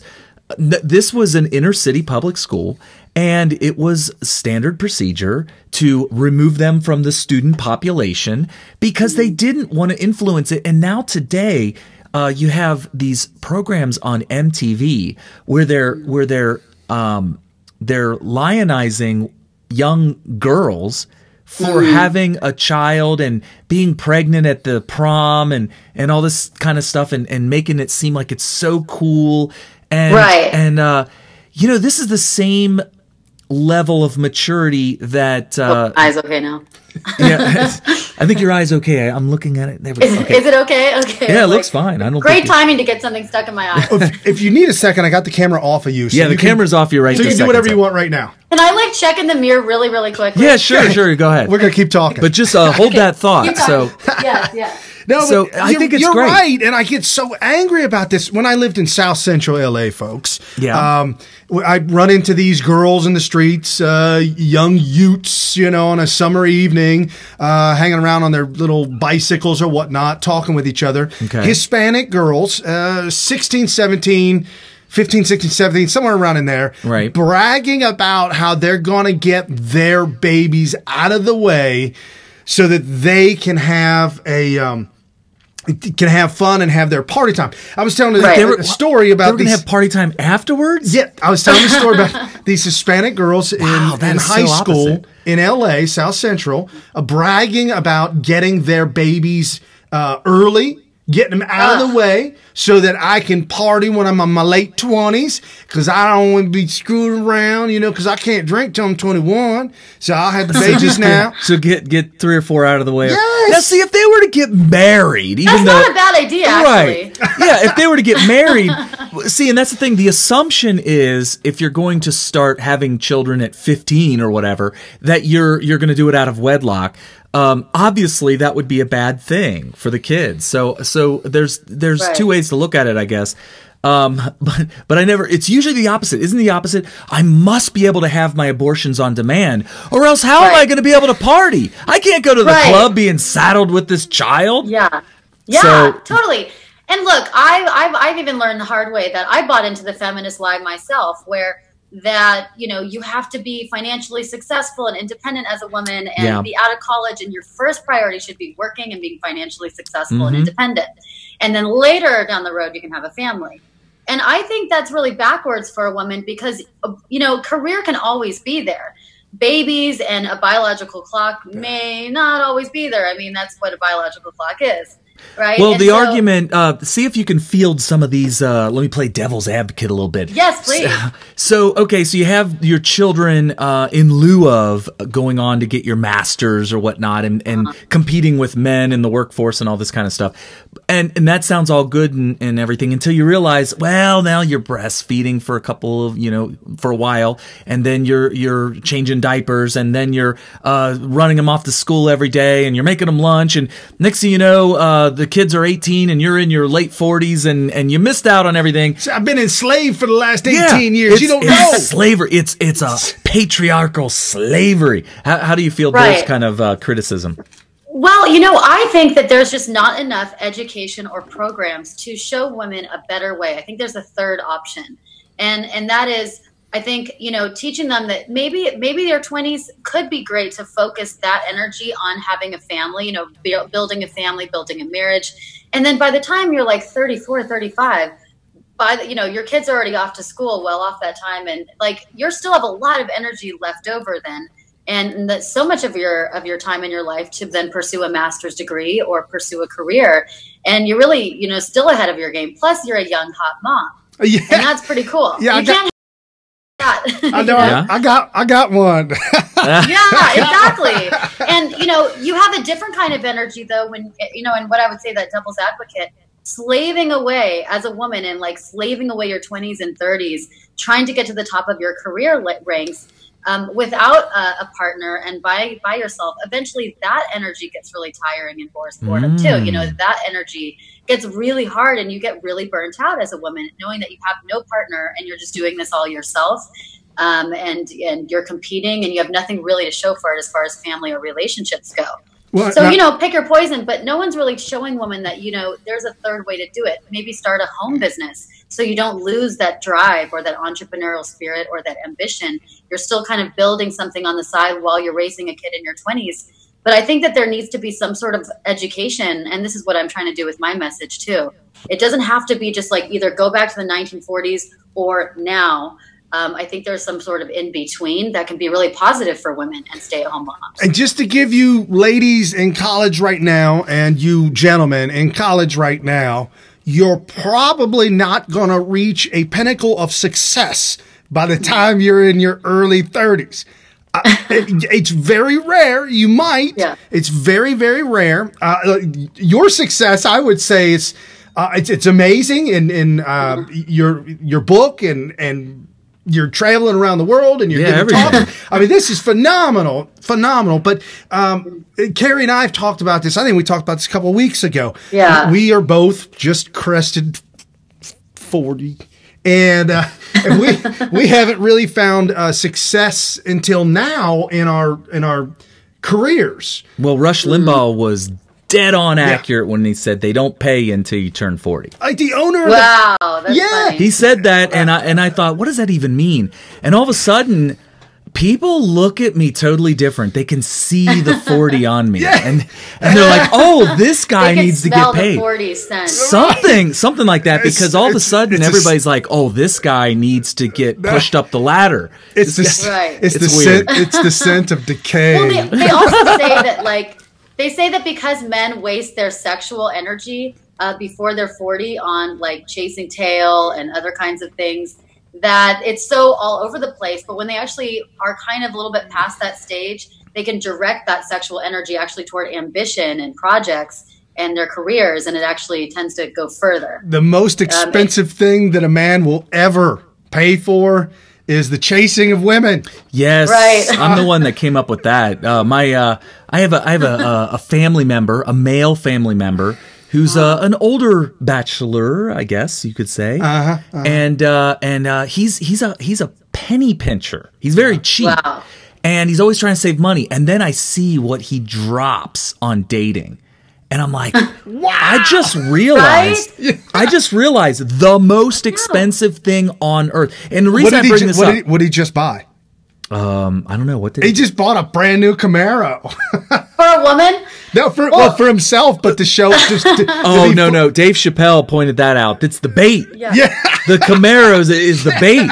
It's to get the yes. Even Napoleon Hill, the author of Think and Grow Rich, he said that, because most men when they're younger, they spend a lot of money on sex or chasing sex or prostitutes or having anything to do with sex, and instead of actually directing that energy toward their ambition and toward one woman, toward the love and commitment of one woman, and then you actually can channel that energy in much more of a productive way. So it's actually a secret of Think and Grow Rich. And I'll tell you what, folks, it's all in your face when it comes to social media. It's all in your face when it comes to commercials and advertisement on TV, the TV shows, all the stuff that they're throwing in our faces right now. Growing up in the 80s, I cannot even fathom the problems that this guy I work with. He's 30. I refer to him as my millennial, and affectionately my millennial. But the issues that he's even talked to me about when it comes to adult content online. I can't even imagine being a little boy. Yeah. It's a lot. Yes, and it's.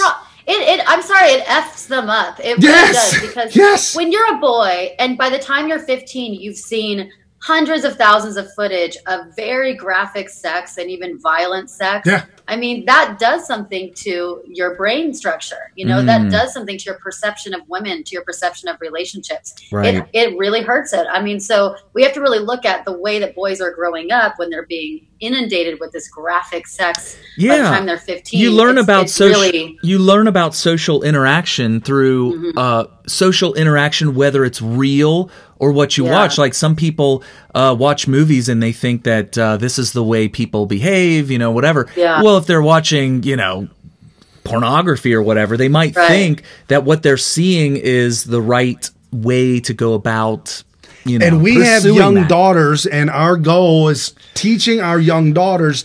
They are the ones that are in control of that part of the relationship. You girls, you say yes, you say no. It is your responsibility if you're dating. I'm kind of preaching as if I was talking to my daughters, that it's your responsibility is if you're dating a guy and he pushes and pushes and pushes and pressure, because that's what he's known, that you're just supposed to give that to me. And you go ahead with that and you say, all right, well, I guess he's right. Man, you're giving up all your power. Right. And we've talked about this, the pill or contraceptives, to where that was a guy who invented that to get past the answer of no. I'll get pregnant. It's to bypass no, is what it is. Same thing with abortion. Abortion. It was a man that invented it, most likely, right? I guaranty you. You know what? I don't know if it was or not, but I guarantee it was. I can't say 99. No woman would do that. I feel like feminism was invented by a man because it helps men, the sexual revolution, right? Probably. Absolutely. And it doesn't benefit women. And when you say men, I'm gonna push it to men on the left. Yes, totally. To the because soy women boys. women give up so much of their power now with sex, and then they wonder why men don't want commitment, because they're giving up the thing that was most valued back in the day, which was like they had the power over sex. And the lack of a man respecting a woman who respects herself. Because deep down inside, guys really love to respect women, and it feels good knowing that your woman demands respect. They want the attention of women, and they will do a lot to do that. And when women guide the men in the right way, they've got all the power, flat out. Right. What do you guys think about this? There was a new commercial out the other day, Jared's Diamonds, where there's the woman proposing to the man. Yes. I wish you guys had that to play right now, but it's the woman proposing to a man. It was saying, like, nowadays, why not dare to ask him? And it was selling diamonds, and I'm like, no, this is so bad. This is so wrong. Well, wait, was she giving the diamond to him? She got down on her knees. Yes, and she had the diamond. Yes, and the commercial was basically like saying, "Hey, if you're a strong woman, you should be doing this." Men are men. What do you guys think of that? Okay. I think that's like, if they do that, they're giving all their power away. I saw it and I thought it was awful. This might be So sexist. cringy. Maybe this is sexist, but I think that men tend to be a little bit on the narcissistic side. They don't need women getting down on their knee begging them to spend the rest of his life with them. Down on that, but I'm gonna tell you right now, she's proposing to a soy boy because if he was a man, he would already know that the relationship is at that point. When I proposed to my wife, 2005-06 New Year's Eve, when I got down on my knee at midnight, I knew she was going to say yes. I had it set up. I had it ready to go. I just knew and maybe that doesn't happen for everybody, but guys, that's just being a man. Yeah. Right. It's the soy boys that need to be told what to do, or that they don't do anything because they're lacking assertiveness and aggression. So this felt like some creepy, like, powerful woman with a soy boy, like, trading gender roles. It all felt so wrong and creepy and cringy. Right. And I saw it because I don't know who threw it out there. It might have been Tucker Carlson. It might have been somebody that threw that out there. But I saw that earlier this week, and ironically, I work for a gold manufacturing company, so technically I am a goldsmith. But but that makes you desirable to many women out there. Jared is one of our clients. Oh no! Jared, K Jewelers, and a bunch of other ones too. But give him a little nudge and be like, "Hey, Jared, well, I don't know about this." Deanna, have you seen all these? I don't know if it's Facebook posts or commercials or where I'm seeing this, but I've definitely been seeing it where high school girls are asking the boy to be their prom date. Yeah, no. Oh, that is no. It's like every last piece of power, every last shred of power that a woman has is like they're just giving it over on a silver platter. They're giving it to the men, Yes, the gender roles are actually what give women power. And it's not what subordinate women. Gender roles give women power. That's the secret. When a woman is in her feminine essence and she's like embracing her gender role, which is more traditional, which is being more revered and letting the man do some things that are manly, letting him take care of you, letting him do the proposing and asking out, she actually gets more respect and affection and love from men. But if she insists on being the man, it's a funny thing that happens, but they get less respect from men. This is just my experience. I've been told that I am a man. I feel like a man at this point. Do you identify as a man? I do. You identify as a man? I do. Caitlyn Jenner. What was that? Abuse charges have been filed by Bruce Jenner on Caitlyn Jenner. No. How is that even possible? It's like split personality. It's from 30 years ago, man. Right. Okay. Yeah, because Caitlyn mutilated his ding dong. I know. No, but oh, good God. Caitlyn Jenner pulled a Lorena Bobbitt on Bruce Jenner. Oh, there you go. There's he may a have a case. There's a blast. She might have. He might have. Flashback. But no, when I was a youth, I'd say probably a couple of different women come out in my mind that I dated for a very short period of time. Maybe when I was 18 and then maybe in my early 20s. And it was just a really quick dating. And it was because, and I'm not saying I was good looking or anything. I'm not saying that. She was all over me and wouldn't stop. I don't, guys don't like to be, I don't think guys like to be mauled. I don't like to be mauled. Yeah. It's a very there's a balance. We're the predators. We have to hunt down the prey. Yeah, and if I'm being hunted by a woman, and I will tell you what, when I was in the Air Force, I was hunted by an Army woman at one time, but that's for another show. Okay, did you run for the hills? It was so wrong because she was so aggressive. Yes. Okay. And she worked out, and she's like, and I'm like, no. So, kind of switching. Things have always worked best when men have pursued me.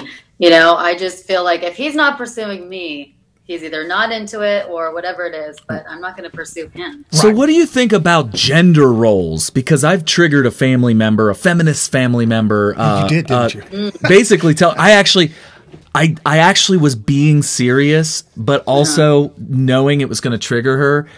When my daughter was probably like 3, I pointed out, we're teaching gender roles.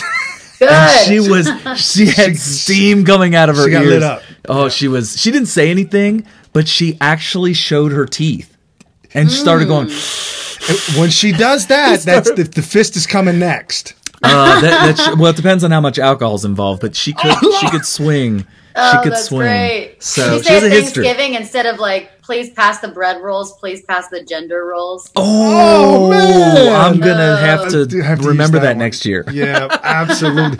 So, American Priorities Conference coming up here December 6th, 7th, and 8th. Everybody, if you don't have your tickets, I don't know what you're doing, but you absolutely got to get your tickets. It's going to be the conference of a lifetime. We're all like, it's going to be one big happy family. And aren't we doing an ugly Christmas sweater party? We talked about that. Christmas I think that was the very a few days before. We have to, don't we? We just have to. Listen, even though as far as I know, it's not an official thing. It's we'll make it official. Yeah, there you go. I mean, it's going to be December. We're going to have these pre and post parties. There's even going to be after parties that aren't even on the schedule. Right. I would say we need to have an unofficial, official ugly Christmas sweater party at one of these things. Totally. So I'm already. There's going to be like, I'll dress like Mrs. Santa Claus. It's going to be so much fun. Somebody told me under one roof. Somebody told me to use that hairspray and spray my beard white and go as Santa Claus. Yeah, totally. You could. Be all decked out. And you can't miss my "I Have a Dream" speech. It's going to be amazing. You're just going to have to come. It's going to be like. It's going to be like a Trump rally 2.0. Absolutely. And folks, if you're not following Deanna Lorraine on Twitter, you absolutely must. It's her name, Deanna Lorraine, and the number 7. And I don't know if I ever asked you this. Wait, can I guess? Can I guess? Yes. You've been banned 6 times. This is your 7th one. That's going to be my official story moving forward. There you go. Someone has my name, apparently. There's like people that actually have my name, and they're not even doing anything with me. And you're like, that's not even a cool Deanna Lorraine. But anyways, someone has my name, apparently. And 7 is always my lucky number. It's my favorite number. Okay. So I figured I'll just throw a 7 at the end of it. I did.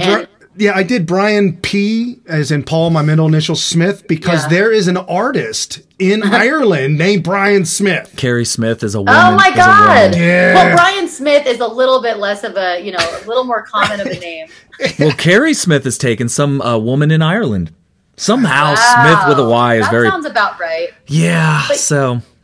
And short answer, gender roles, I think there's certain things that are good. Like I said, I come from a family of 4 brothers and mostly men in my family. Tons of testosterone. And we did things around the house that sort of complemented each other. And, they protected me in certain ways. I protected them. I looked up to them. And like I said, I think there's just differences between us that when we acknowledge them and appreciate them, we actually get more respect between the sexes than if we pretend like differences don't exist. It is pretend, isn't it? It's pretend that they don't exist. It's a downright lie. We do have and it's those differences that make it sometimes annoying, but endearingly annoying. And it's what makes it a beautiful team instead of a competition. So I do believe in some gender roles as long as it's positive and healthy and not chauvinistic. And right? it's not Michael Avenatti. Right. Oh yeah. Anyways. Oh yeah. Apparently the ex-girlfriend that Avenatti had roughed up, apparently she has put pictures. Allegedly. Well, she put up alleged pictures of the bruises. Oh boy. Yeah, but damn. Yeah, this is rich. Right. And somebody had said that it's a 50-50 in a marriage, and I'm here. No, it's not. I put in 100%. My wife puts in 100%. Yeah, because you got your roles. 100. You got your roles. Yeah, absolutely. You got your roles. Awesome. Thank you so much, Deanna Lorraine. I am so excited to see you. I love being with you guys. It's been great. It's we love having you on. It's not even like work. It's just like hanging out with your friends. Oh yeah, it's like a party over here at Smith Radio. I know. I feel like I need a beer right now. Oh my goodness. No. We did that one time, but that didn't work out. Yeah, we don't do good show with beer. It doesn't work. All right. American Priorities Conference, December 6th, 7th, and 8th. You're going to be there all 3 days? I will be there all week, actually. So I'll be there. Sweet. Come early and stay long. All right. We'll see you then. Yeah, for sure. Take care. All right. Have a good one. All right. You too, guys. Bye, guys. Oh, wow. Man, that is so much awesome. for coming on. You. Wow. Yeah. Lots of fun. Too good. Yeah. I know we had another guest coming on, but I just got a message from Martha. Yes. How you doing, Martha? She is on a farm and they lost power. Oh no! I know, but I already rescheduled for next Sunday for Martha. Sweet. And so did you text her or something? Oh yeah, we're texting back and forth because I was asking her if she was having trouble, and she's like, "Well, I could get in my car and start it up with the heat on and plug it in. She has no power."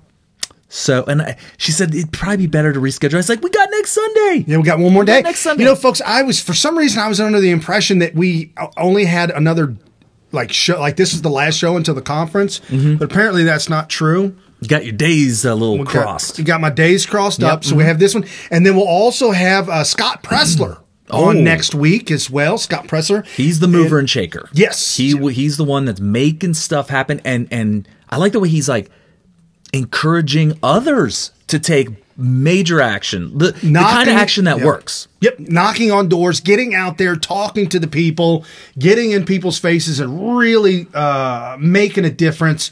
And that would definitely be Scott Presser. What an awesome guy. A good friend of the show, too. We hung out there in St. Louis, hung out in D.C. with him a couple of times. And I'm trying to look for... Oh, real quick, folks, here is a Dennis PragerU little video that came up this week when we're talking about Laura Loomer, we're talking about being banned, we're talking about the intimidation factor that Twitter does, free speech in America, and this is a video from Prager University that was put up this week. I might not have seen this one because I haven't seen a PragerU video in more than a week, so should be good. This is the United States of America. You are totally free to express your political views. No one is going to tell you what you can say or how you can say it, right? But what if you thought you'd be audited by the IRS, or have your business boycotted, or even lose your job? Would you speak freely then? This isn't a hypothetical question. It's happening to Americans right now. It's what I call the intimidation game. The object of this very real game is to make political opponents pay a high price for expressing their opinions. It was a standard technique in the Jim Crow South in the 1950s. It was used by racist Southern Democrats to shut up black civil rights groups like the NAACP. And now these tactics have been revived and improved upon by today's Democratic Party and their allies on the progressive left. They want to shut up conservatives, just like racists once wanted to shut up blacks and their liberal supporters. They do it in three ways. First, they harass. Second, they investigate and prosecute. And third, they blackmail.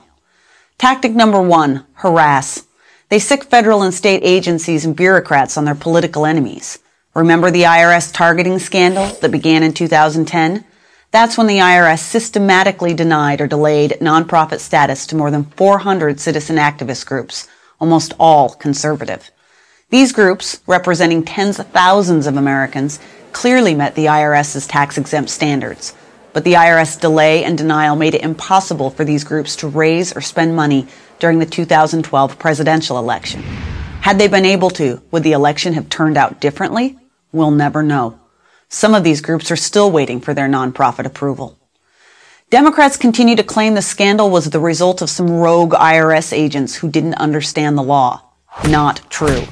We know from documents obtained through congressional investigations and the Freedom of Information Act that the IRS was taking its cue from powerful Democrats and their left-wing allies, like MoveOn.org.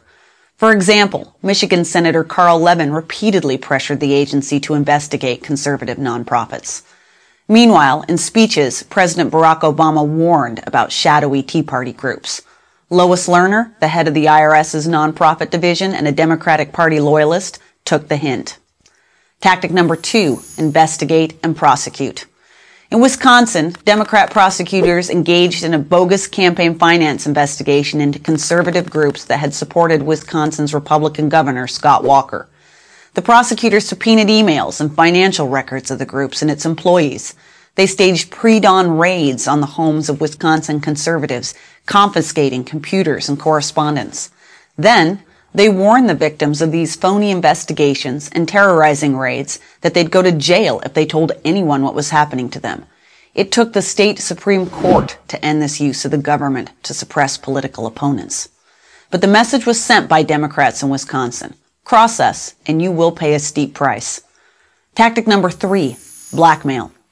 The American Legislative Exchange Council, also known as ALEC, is a nonprofit that is very good at getting free market legislation passed at the state level.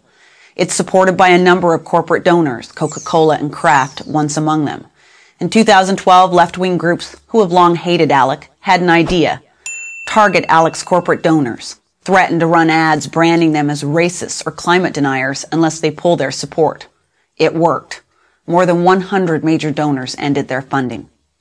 As if these three tactics weren't bad enough, the left has added a new weapon to its intimidation arsenal: forced disclosure of political donors. This is when the names of people who give money to a cause or a candidate are made public. Disclosure can be good when it lets citizens keep track of whose money may be influencing politicians. But it's bad when it's used to target and punish average Americans who make political donations. Left-wing activists in California used financial disclosure records to assemble a searchable map of every person who donated to California's Prop 8 campaign supporting traditional marriage. The donors on that list had their cars keyed, their windows broken, and their businesses flash mobbed. Some Prop 8 supporters even lost their jobs, most notably the CEO of Mozilla Firefox, Brendan Eich. So, how do we stop this intimidation? First, learn to recognize the left's bully tactics. They're not subtle. Second, be very wary of initiatives to increase financial disclosure. They sound good, but they're almost always just left-wing attempts to get new names of people to intimidate. And finally, we must fight back. They can only win if we let them. We can't let them. Our freedom depends on it. I'm Kimberly Strassel of the Wall Street Journal for Prager University. There we go. All right. So, folks, I'm telling you, I know it seems like it's an uphill battle that we're waging right now to maintain and keep our freedoms here in America, free speech and the right to freely associate on social media networks. I know it seems like a very difficult and uphill battle. And just even looking at it through the news, through the lens of Smith Radio and the things that we talk about and the things that we do here. And Carrie can attest to this. Getting 24,000 followers, and I just crested 17,000 followers on Twitter, it was an uphill battle. Even being shadow banned was an absolute uphill battle for the past couple of years. With that being said, Laura Loomer, I don't know how many tens of thousands. What was she up to? Over 100,000? Who? Laura Loomer. Oh, 230,000. 230,000 followers. Folks, she works almost hard at what she does. Almost 250,000 followers. So 250,000 followers now no longer follow her. Yeah, because she doesn't have an account. Her account is gone. Right. So with that being said, folks, this has got to stop. Again, we're talking about different ideologies. I know Donald Trump made a comment that he's going to get involved in this and that this isn't fair. He's going to get involved in it because he's going to see his support starting to disappear on the social media. Folks, do you realize that Donald Trump is the first president in all of American history that has a direct line, a hotline to all his supporters, all his followers, people who support and follow Donald Trump? He can speak to us at a moment's notice. You tweet out to us, we'll see it, we know what's going on. This week he called out a bunch of different fake news outlets accusing different issues, and the global warming was blew up again, and he said this is Thanksgiving here in New York turned out to be the coldest Thanksgiving on record. And it's those things like that the left hates. And the more that he does that, the more likely it is that they may even curb him. Yeah. I don't know. I mean, he talks about these things so much and so often. I'm actually kind of shocked that they haven't done anything to him specifically yet when it comes to shadow ban or... If you deleted his account, I think there would be problems. Whose account are we talking Trump. about? Oh, no, I think that would be the end of Twitter. I think that the greatest thing that could happen to the conservative MAGA movement right now is for Twitter to ban Donald Trump. Okay. It would be the very best thing to happen. I laughed my butt off when his account was deleted for, what was it, an hour or a couple minutes or whatever it was for a short period of time.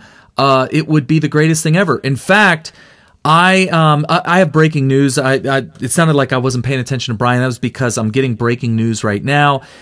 Veteran and talk show host Jesse Kelly DC at Jesse Kelly DC on Twitter has just been suspended. What? Yeah. So there you go. And it's just a nonstop. It's almost like there's a team of staff, a team of employees at Twitter who come in every day, clock in, and their sole task is just scour through the entire database of users on Twitter and find out who's conservative, who supports Trump, who's saying anything positive about Trump or the MAGA movement, and then find something that they've ever said that can be construed as either a violation of their actual terms of service or should be if it's not. And as soon as they get done saying, oh, your account is now deleted, get on the horn with Mark Zuckerberg and say, yep, what's his name? Blah, blah, blah. Brian Smith just got deleted. So you can go ahead. You got the green light on them on Facebook. So go ahead. Yep. And then they're gone. We've got proof of it. Yep. Definitely. But you bring up something really interesting, Brian, that I like the way you worded that Trump is going to start realizing that less and less people are on Twitter supporting him. Well, I mean, because they're being purged. Right. Wait till they get James O'Keefe. James O'Keefe is prides himself on having 250,000 plus followers, maybe more, and without a blue check mark, right? And being a citizen journalist, which literally he should have a blue check mark, but prides himself on not having one. He wrote about Laura Loomer, said Laura Loomer now banned from Twitter and Facebook for 30 days. What's interesting is how senior Twitter staff spent considerable time discussing Laura. quote, that one chick from Utah that was basically yelling at Muslims, network engineer Clay Haynes told me privately as he had an undercover video of them doing it. Folks, it's there. It's real. James O'Keefe, Don Jr. retweeted James O'Keefe. Trump knows of James O'Keefe and the videos that he's put out. Absolutely. When people like that, I mean, Jack Posobiec, I mean, where do we go? I don't care if they ban Cernovich. I'm just saying, if they ban Cernovich, I mean, I'm just talking about some of the big names. Mm-hmm. What then now? Because Trump absolutely knows Jack Posobiec. You know, his work. Yeah, and the things that he's done on Twitter. He's got close to 300,000 followers. I mean, it's huge at this point. And so they're all on borrowed time. You can't say anything that could be, if it's true, you can't report it. And that's the problem. The problem with these social media platforms, and I'm going to try to make a pitch for an internet bill of rights of some sort, or something that could be, it's not necessarily legislation through the federal government, although if it ends up coming that way and it is worded properly and doesn't have all kinds of earmarks for all kinds of other laws and everything like that, I would support it. But I would like it to be some sort of an uprising of the people. But, you know, these social media platforms have become our matrix, our alternate universe. And this is kind of half-baked. I'm just kind of stream of consciousness right now. But I'm going to put it together and present it at some point. Maybe even talk about it a little bit at a breakout session at the American Priorities Conference. Who knows? But a pitch needs to be made. A paradigm shift needs to happen amongst libertarians, conservatives, Trump supporters, Democrat Trump supporters, whoever it may be, that increasingly virtual reality is becoming indistinguishable from actual reality, or as the Utes call it these days, IRL, in real life. It's becoming indistinguishable. And if you think about it, what is real life anyway? It is what we perceive from our five senses. Yeah, perception is everything. Yeah, I mean, everything that what we believe to be reality is nothing more than processed signals from your eyes, your ears, your nose, your taste buds, your sense of feeling, you know, touch, your skin, whatever. That's it. You got your five senses, and whatever signals get brought in from those five senses, your brain makes up what you consider to be reality. Well, not only that, but the addiction to your cell phone, that a notification's gone off, that now you look at it and you get a sense of satisfaction that somebody sent you a tweet, somebody sent you a message, something somewhere, and that over and over and over and over again makes your brain make you chemically addicted to that feel good. Right, and that's kind of like an in real life thing. But what if who's to say that somebody that spends more than 50% of their day on social media, maybe their real life is their experiences with other people, real human beings, through this electronic medium. I mean, it's just like the Matrix. It's just that you're not putting a 6-inch long electronic probe. It's like a plug in the back of your brain. You're bypassing that direct connection, and you're getting it remotely through your eyes. That's Wi-Fi. And if you're watching Periscope through your ears, so it's really just eyes and ears, and you're reading it. So, and that's another thing. What's the difference between somebody speaking something to you and you reading what they said? I mean, you're literally looking at black and white characters on a piece of paper or on a screen, and yet when you're reading it, you can practically hear the person speaking. How is that different? You know? No, absolutely. That must have been a revelation to people that whatever you write on a piece of paper that can be considered language is equivalent to you saying it. Yeah. So how is it that we are to ignore the reality of our experiences on social media, or even like a video game. That would be more, I think the paradigm shift is more easily acceptable to people who've never thought of it this way. If you consider, instead of me just, I'm on pages that are on Twitter, I'm looking at a tweet, I'm scrolling through to different tweets, I'm looking at what people liked. It's very, very cryptic, archaic, whatever. Think of it as a 3D universe where you're an avatar, like some of these video games that people are playing, but you're playing against other people that are real human beings. They just happen to be portrayed as a character that you're trying to shoot or whatever kind of a first-person shooter. But the thing is at what point does that become your reality? How long, what percentage of your experience, your daily, weekly, annual experience of life has to be online before that becomes your real life? And then walking around and just perceiving things with your own eyes. I mean, I saw this with your own son, Brian, where he was spending a little bit too much time playing racing games as a very, very young child. We all thought it was great. We're like, look at him. He's going to become a great driver. And then, and by the way, Brian's son is an athlete. I mean, this kid is very coordinated. He's very, I mean, I can tell he's going to be a very good athlete. And However, when he was 2 years old playing video games, as soon as he got done and put it down, he would get off the chair and take 2 steps and fall over. And we're like, he's not clumsy. What's going on That's here? not right. And then I realized I have a actual memory of what he must be going through. Western Roll-A-Rama. Oh, yeah, absolutely. As kids? Yeah, when you're a kid, do you remember this?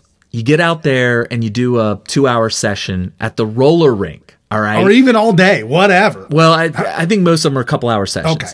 And you're a little kid and you get out there and you're tripping all over the place because you don't do things on roller skates. So you're kind of learning it. And then about an hour into it, you start to get the hang of it. Pretty good. Yeah, you start to get the hang of it. By about 2 hours into it, you're like a pro. You've figured it out. You can get around the turns. You can race with your friends. You're destroying everybody out there on the roller rink. And then the lights go on, the music stops, your session's over, your mom and dad are saying, come on, get off the rink, it's time to go home, get your shoes off, or get your skates off, And what happens when you take those first couple of steps? Oh my God, your feet are still on roller wheels. You're like falling all over the place. You can't believe how slow you're moving, right? And you feel like you're still wheels, like the feeling sensation in your feet. I felt like I was in mud. Because I was no longer rolling. Right. I had these shoes with soles and no wheels. And I was like, good. I can't even run as fast as I was going on those roller skates. So my point is that your body is, life is whatever you're experiencing. Right. All right. And so if you're on roller skates for your whole life, your life experience is that you have wheels, period. Right. And you can't go through gravel. Right? No. Right? But if your life experience is interacting with people on social media, that is your real life. That is life to you. Now, some people are saying, well, Carrie, maybe that's not how it should be. Maybe you should turn off social media. Maybe this is a bad thing. Maybe you shouldn't sit so close to the TV, young man. You know, that kind of stuff. Well, guess what? The president of the United States uses Twitter almost exclusively to get information out to we the people. Right. Every single senator, every single congressman, every single governor, and probably every single state legislature. I have to admit, hardly any judges are on it on Twitter. Yeah, I could probably a good thing. Yeah, probably a good thing. Judges aren't on it. But you're not going to find Kavanaugh on Twitter. No. But if you're trying to make a come up as a local politician or a local something or other, you got to be on Twitter. You got to make a presence. So here's my point: isn't the American experience require Twitter? Pretty much. I mean, and it's a shame because you got the but my private company group. You know, that crowd, the my private company. Listen, here's the analogy I made. the analogy I made was, imagine if a private company came forward. Maybe they were small at first. Maybe just some guy named Jack Dorsey the First or something, way back in the 1600s or 1500s.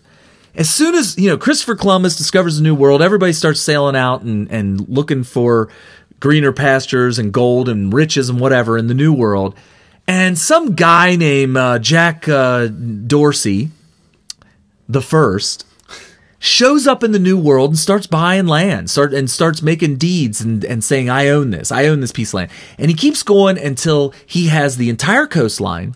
He has 500 miles inland, all the way from the top of what we know now as Maine, all the way down to the tip of Florida. Wow. And says, hey, all you people from the old world, from Europe, come on over. We got a beautiful land here. And he starts selling land for cheap. This is an individual, private individual. And soon it's just jam-packed with millions of people. Millions of people live all along the coast, inland for 500 miles. And maybe you got states that are forming, and you have governors, and you have legislatures and all this. But all this land is owned by Jack Dorsey the First. And all of a sudden, he starts making some claims. And he starts saying, you know what, Brian, I don't like the way you're talking about people. And I think you should spend a little bit of time in jail. What? But I didn't do nothing illegal. I think I'm going to make a cage for you. And you're going to put in there maybe 24 hours, maybe 7 days, maybe 30 days, maybe indefinitely. Maybe we're going to unperson you. Maybe we're going to go ahead and send you to the gallows and not only kill you as punishment, but we're also going to erase anything that you've ever written. We're going to throw it in a fire. Anything that you've ever done that proves that you existed on this continent, we are going to go ahead and make that disappear. We're going to totally unperson you. And also, we may even punish people who acknowledge your existence that are left over. Ooh. Should something be done to a person that does this, that would own a private individual that owns all this land, who, because of their monopoly of this land, you're infringing on the other man's free rights. Just the pursuit of happiness, everything. Your God-given rights are being violated. Life, liberty, pursuit of happiness, right of land ownership or whatever. But he has governorship. So my argument is, some people say, well, my private company. Jack Dorsey has a private company. It's his private company, whatever. And some people try to argue it's a public company because you can trade it. No. It's still a private company. We've had this argument on Smith Radio before. Yeah, absolutely. If you could buy it on the public market, on stock market, it's still a private company. Just because it's publicly traded does not make it a government entity. Okay. Right. So it's still a private company, but can't an argument be made that Twitter, with its domain over the virtual universe, and collectively you could throw in Facebook because they're obviously colluding with Twitter. You got YouTube, that's owned by Google, and Google is doing all kinds of diabolical stuff, and then PayPal's joining in on it by cutting everybody off from being able to participate financially in capitalism online. Well, you're cutting, just for the example, Laura Loomer, you've literally cut her lifeline of money. Yeah, and they're doing it to a lot of people. BitChute. People say, well, you need to make a competition. If you don't like YouTube, why doesn't somebody make a YouTube or something? Here's why. A MeTube. How about a MeTube? Well, here's the problem. Problem is, Google owns YouTube. And Google will suppress you and not allow you to have. They got the Google. They'll deplatform you. Yes. Gab.ai was totally deplatformed. When you logged into Gab.ai, it just said, sorry, we'll be back in maybe a couple months. Try again later. We're really sorry. We're being abused. We're being deplatformed, all this stuff. BitChute, who is a direct competitor with YouTube, was told, bro, you do not go up against Juggernaut. You do not. They're doing worse than what Rockefeller did. Oh, yeah. When Rockefeller was an oil magnate, what he would do, I thought, was much more ethical. If Brian decided, well, I'm going to start drilling for oil, and I'm going to start selling that oil, and I'm going to start transporting that oil, Rockefeller would come along and say, I'm going to buy it.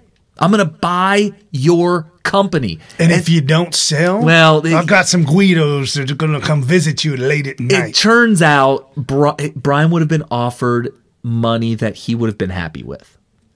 I haven't heard very many stories of people saying that Rockefeller basically stole my company for less than what it was worth because he threatened to get sick his goons on me. And at the end of it, too, Rockefeller in court said when he was told he had to break it up, he said, I made this entire industry. I made it what it is today, and you guys, you're going to... Yeah, so he was angry about it. But yeah, the point is that my argument is that the collective of the tech giant monopoly, I call monopoly, which implies one company, because they're all colluding with each other against conservatives. My point is that they collectively act much more as a governing body of the virtual universe we call the interwebs than a private company that's just selling products, because they have governance over the people by punishing them, putting all kinds of oppressive rules over them and everything like that. So that's my pitch. And so we have our next special guest, Mahgdalen Rose, on, and I'm going to play her 30-second clip for the American Priorities Conference. She is also going to be a speaker there as well, and this is an intro to Mahgdalen Rose. Hey everyone, my name is Mahgdalen Rose. I'm a 19-year-old conservative, and I'm going to be speaking at the American Priority Conference in DC. It's happening December 6th to December 8th. It's going to be an awesome free exchange of ideas, and if you're young and curious about conservative beliefs or populist beliefs, you should definitely come. It might really awaken your mind to some stuff. I'm looking forward to seeing you there. So the American Priorities Conference will be December 6th, 7th, and 8th. And stop that music. Come on, stop. And we have the lovely Mahgdalen Rose. Welcome to Smith Radio. It is our pleasure to have you tonight. Once again, right? Oh, yeah. Uh-oh, we need volume. Is it quiet there? You got the volume. All right. How's it going, Mahgdalen? Good. Thank you so much I for having me. have to crank it. All right. So they're having you speak there, correct? Yeah. And you spoke at the Walkaway, which we got to see you there doing that.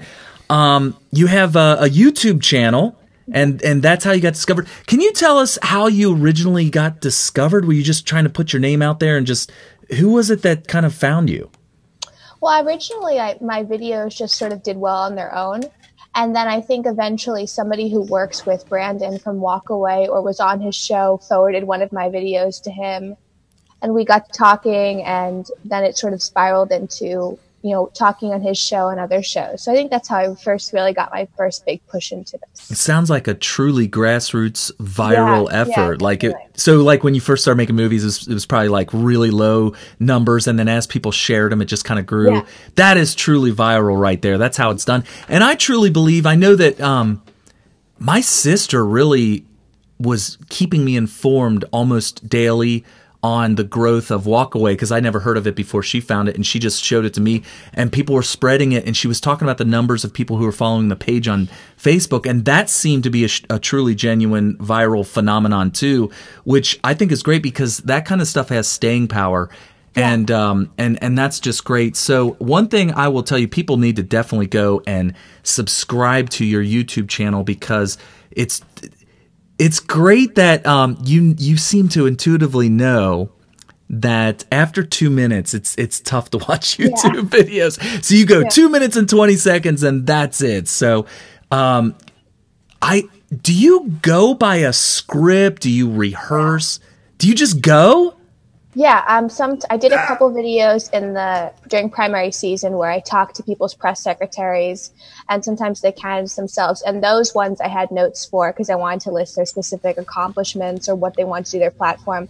But aside from that one, or when I'm announcing something that I'm going to be on something, I don't have a script for anything. That's amazing. That is amazing. That's a skill. Yeah. No, well, I was looking at your bio and one of the videos that you had just posted, and yes, they're 2 minutes and 20 seconds or less, which for us ADD folks, that's pretty cool. Right. So you're telling me these, like, you just sit there for a second and say, okay, I'm going to do a video on this, and then you just freestyle. Yeah, sometimes I'll want to do the video all day, and I'll get more and more into it. Okay. Like when I did the one about Molly Tibbetts or anything, I had not wanted to do that video, but then I saw Elizabeth Warren's comments, and I had to do that video. Yeah. Or when I was in the car when I found out Trump's travel ban had been upheld, so I just did that one in the car while my mom was shopping at something. So that one was Wow. the first one. Yeah. Well, that's interesting because I've been watching like Philip DeFranco for years. He's been on YouTube for years and years, and he's able to get across the kind of information that you get across, but he uses jump cuts. So he'll do like one sentence and then he'll record another sentence. And by the time he's done, he'll spend an entire week editing all the spaces out of it until you have this, 10-minute long video where he's talking really fast and there's no spaces in between any of the words. And, but I watched your videos very carefully. I noticed no jump cuts. I don't know how to do jump cuts. Yeah, there's no there's no, these pauses. It's like you just go, go, go, go.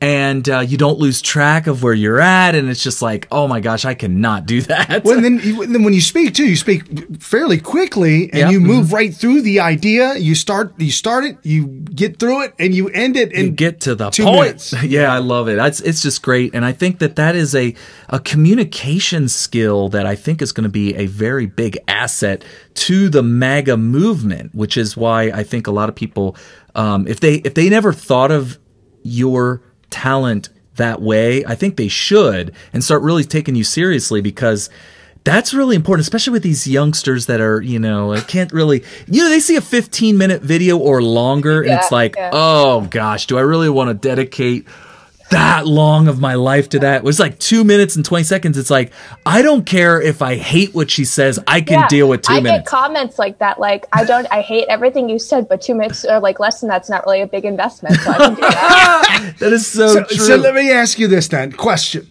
Mm-hmm. What do you think in your past, in your life growing up, that led to this? Was it natural, or was it a combination of things that just throughout growing up, whether it be parents, whether it be books, whether this and that may have led you to who you are right now? Well, I think making videos was sort of in a reaction to what I was seeing in the news and stuff. But I think my ability to do it is anchored partly in me being a debater, in me being able to think of things quickly and be able to organize my thoughts very quickly. And I think the other part of it is I didn't grow up in, an establishment world or anything. I'm from New York. I grew up in that kind of place. So there's not really the videos that I'm the most nervous about making are the ones that do the best. So I think it's that backing and that sort of feeling from my parents and from my friends that there's no line you can't really cross if you're really passionate about something, that allows me to be more upfront in my videos. I've done a couple videos where I've gotten messages from conservative leaders like, this is horrible. You cannot say this anymore. What? And I'm like, yeah, but you responded to it, so I must have done something right. I love it. You have what I consider constructive criticism of conservatives sometime, and I think that some people are a little thin-skinned. And I don't want to bring up what happened here recently with somebody, but we're all nice. We're all playing nice. We're all playing nice. The American Priorities Conference, December 6th through the 8th. And I will absolutely have to say that I agree with you on that thing that we're not going to talk about. Yeah, let's not get into that. But I know that I have your back on probably at least 95% of your criticisms. I have your back, because the other 5% I haven't seen yet. Well, and the thing is people should be open to constructive criticism, and I don't think that anything that you said was out of line. I think it should be something that maybe a discussion should take place, and maybe everybody learns from it. So I think that's good. It's funny that you say that some people actually voice their concerns in the comments section. I got removed from a bunch of retweet groups by somebody who was like, "You cannot post this. What is wrong with you?" I was like, "Dude, you're answering me, so we're making inroads." Right. Anything? What is it? There is no such thing as bad news or whatever. Well, coverage. The only bad publicity is when you get none. When you have people, and I've told people to do this in some of our organizations, our groups. If somebody is saying something bad about you or bad about your organization, or somebody is lashing out, no matter what the amount of followers they have, hit the mute button. And there was an issue. There was a glitch with the mute button a couple of weeks ago, but that has been fixed. Okay. The mute button on Twitter, so they don't know that you can't hear them. Don't do the block. It's like a shadow don't block. Them. Yeah, don't block them. Yeah, muting is a shadow block, basically. You're doing everything that you would do with a block, but nobody knows. So that's why I mute most of the time. But so if you're 18 right now, you would have been 19. No, just turned 19. Okay. Happy birthday. Okay. You would have been 16 when Trump came down the elevator? Yeah, just 16. Yeah, were you fired up at that point, or really? Okay. I came home from high school with my boyfriend, and we were sitting on the couch, and he was on TV, and there had been sort of rumors he was going to run and whatever, and I sat there, and I didn't see him come down the escalator, saw him just when he was beginning to talk. And he was talking, and it was a long speech. And my boyfriend was like, "Don't you want to go do something else? We have homework." I'm like, "No, I'm not getting up. Are you insane?" Are you still with that guy? No. Yeah, good for you. Right. Good for I'm you. like, are you out of your mind? Do you not see what's happening? This is Trump, bruh. Yeah. This is fantastic. Well, let me go back real quick to your upbringing in New York, New York City or upstate. Oh, New York City. So I've known some people from New York, and I don't mean to pigeonhole everybody, but I think it's the being brought up in such dense population. You're always around a lot of people all the time. You can't.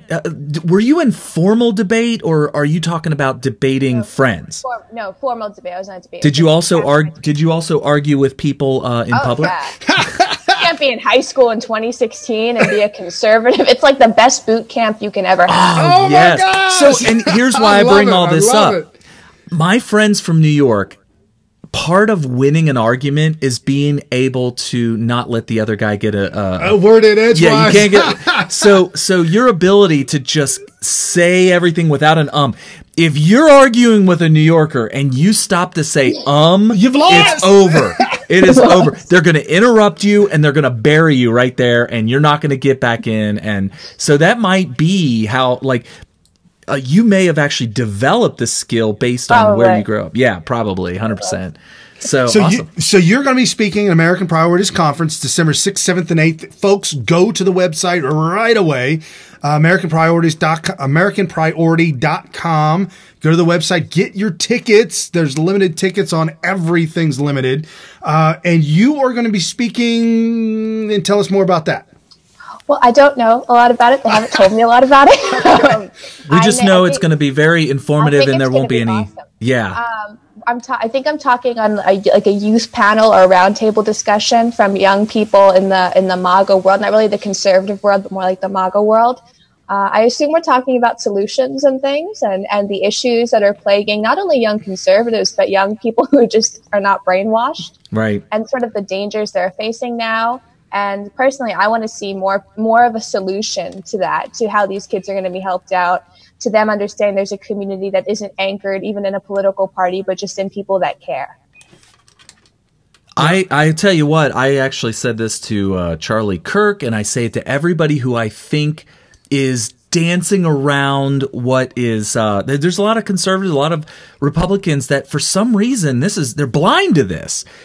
And that is that the Democrat Party has a captive audience of every single child from 5 years old all the way up through, and if they stay in school until their master's degree, possibly up to 26, 27, 28 years old, and then they get unleashed onto the world, and they're voting, and they're making policy, and they're writing reports on climate change. And they're pushing for younger and younger and younger, saying that your child needs to be in the moment they're breathing air. They need to be educated to give them head start in life. Yeah, they want to get them at 3 now, right? Right. So people talk about liberal education, indoctrination, if you will.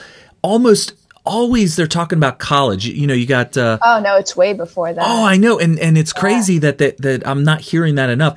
I have written so many tweets where I tag Betsy DeVos, who's our education secretary. I know. I don't know what she's doing. She was a hopeful. I don't think she's doing. She may not even know. Does she not know? Well, that's the problem. How young would you say that you can remember in public education where you realized this ain't right? 7. Wow. Yeah. 7. Now, did you get help? Did your parents say, "Hey"? Yeah, my parents did, but I was in school in New York, and we were just getting into the middle of the primaries.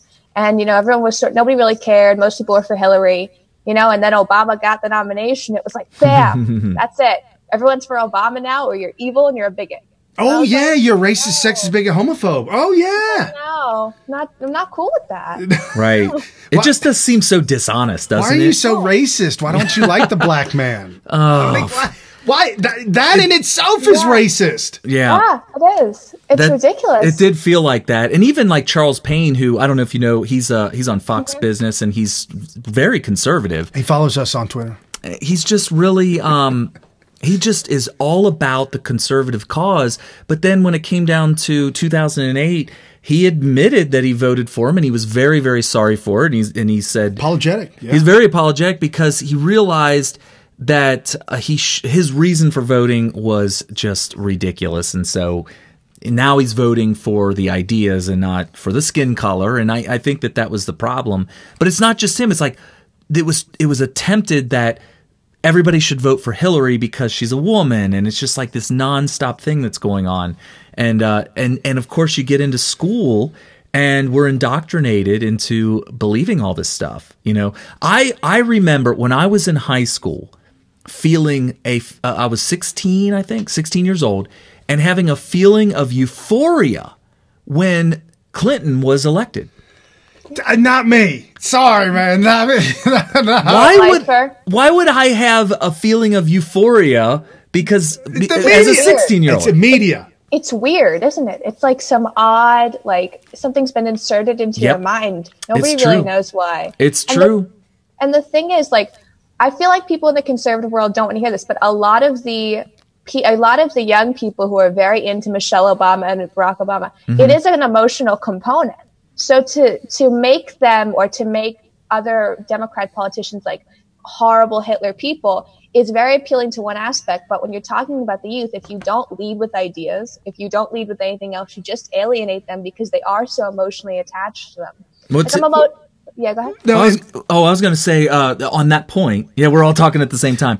On that point, when you talk about ideas, why do we think, everybody listening right now, ask yourself, why is it when scientists come out with a climate change report, scientists are saying this is happening, this is true. I'm 43 years old and I believed it. When they told me when I was a teenager and in my 20s that we were all going to die because the ozone is gone and we need to stop using hairspray. Yeah, no more hairspray. And we're all going to die of sun poisoning and all this, UV rays. It was all the rage. Turns out they didn't know what they were talking about. Turns out the hole in the ozone was always there. It's always going to be there, and it's going to be okay.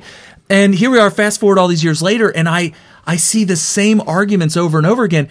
And the reason why people keep falling for this is because it's being told by the teachers to the children that this is a reality, this is true, and I'm having to combat it with my 12-year-old daughter.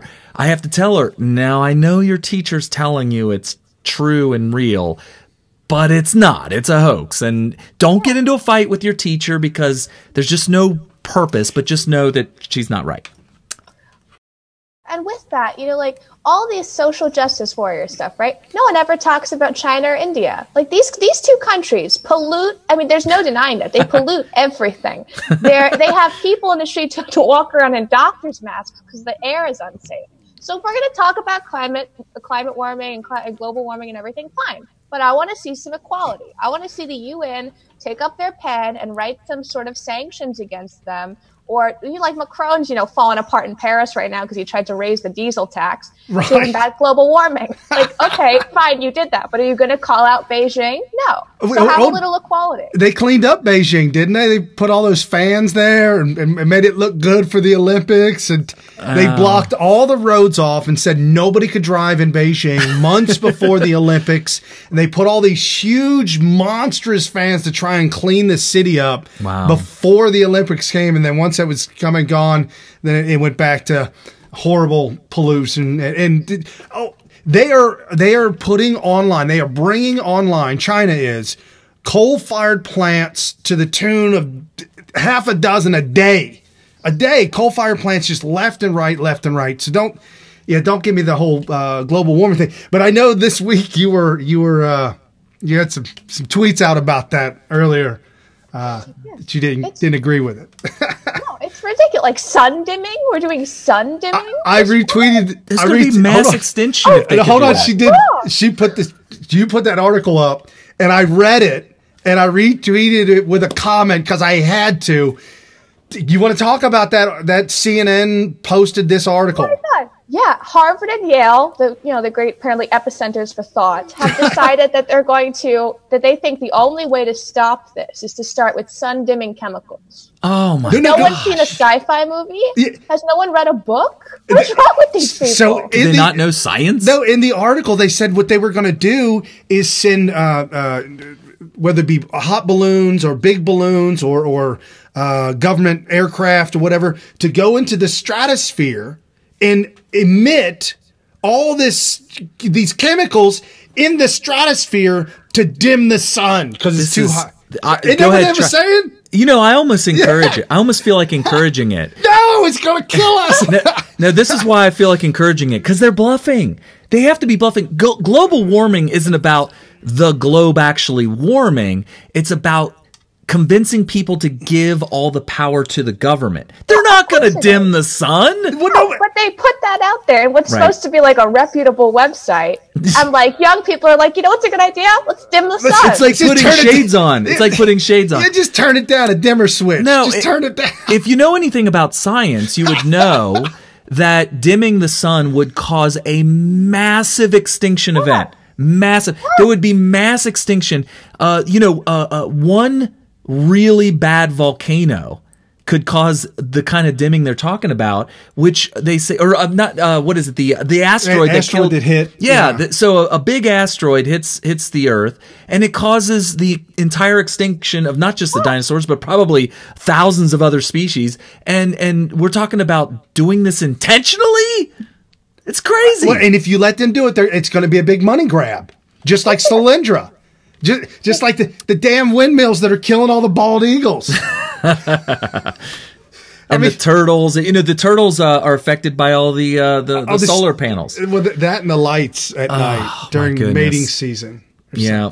So did you have any other thoughts on the global hoax because they tried to call Trump out because Trump said it was so cold. And they were making fun of Trump and saying he was an idiot. Because, we also called it a hoax because no Trump, just because it's climate chaos. They also blame Trump for hurricanes. I don't really that's true. Authority on anything. It's my thing about global warming. You want to have a real conversation about global warming? Fine, we'll have that. Have the UN have a conference. They're very good at that, and get China and India and Pakistan, all these countries to the table, and we'll discuss their polluting. And when they cut down on polluting, we will cut down on polluting. Then and only then will we do that. And when Macron's country is falling apart, he has like a 23% approval rating now. People lighting cars on fire. He tried to raise a diesel tax. The people of this world do not want the things that would actually happen if you prioritize global warming.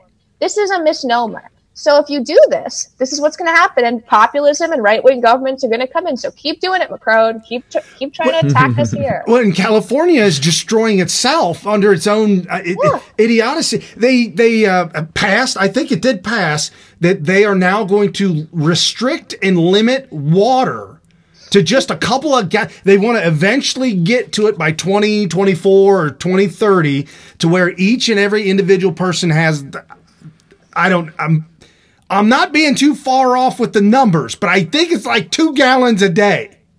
California is becoming a weird place. Where the average person, even very strange, right? Even to take a shower is like they were saying an average person normally uses 50 gallons a day, whatever the number is. The washing machines that are not the newer ones use almost 40 gallons of water. I'm just letting you know. So if you don't have a brand new washer and dryer, if you don't have a brand new washer, you're using 40 gallons of water. And you're only allotted 5 gallons a day? California is becoming a strange. Yeah. Well, I mean, who wants to live like that? So the American Priorities Conference was named for the AmericaFirst agenda. So like prioritizing America. Have you had a chance to think about like what that means to you? Yeah, I think the things that always concern me the most tend to be foreign policy driven and education. So I think in terms of putting America first, it means actually paying attention to what our interests align with which countries.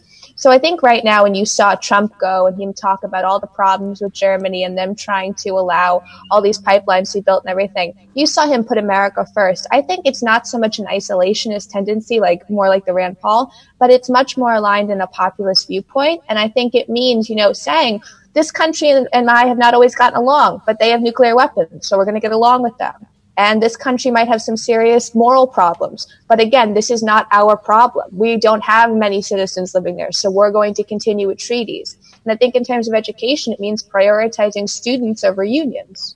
Right. No, absolutely. And speaking about that, a video was put out this week, the first time in 69 years.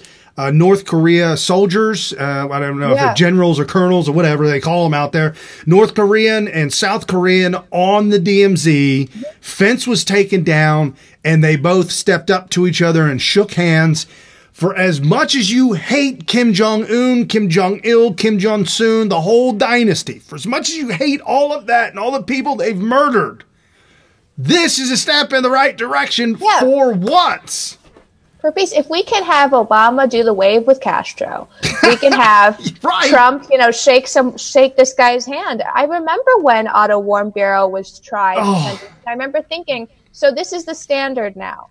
This guy's only a few years older than me.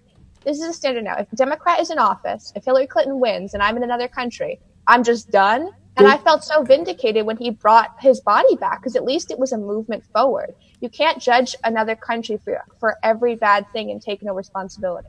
Right, and we talked about that on the show. Donald Trump was truly, I think, to his core, very moved and very, very angered. I thought it was going to move him to action. We were a little concerned, but what we didn't know at the time is that Kim Jong-un is not Kim Jong-il. They're definitely two very different people, because we found out I didn't know this at the time until I did some research, is that Kim Jong-un grew up in a Western country, and that influenced him.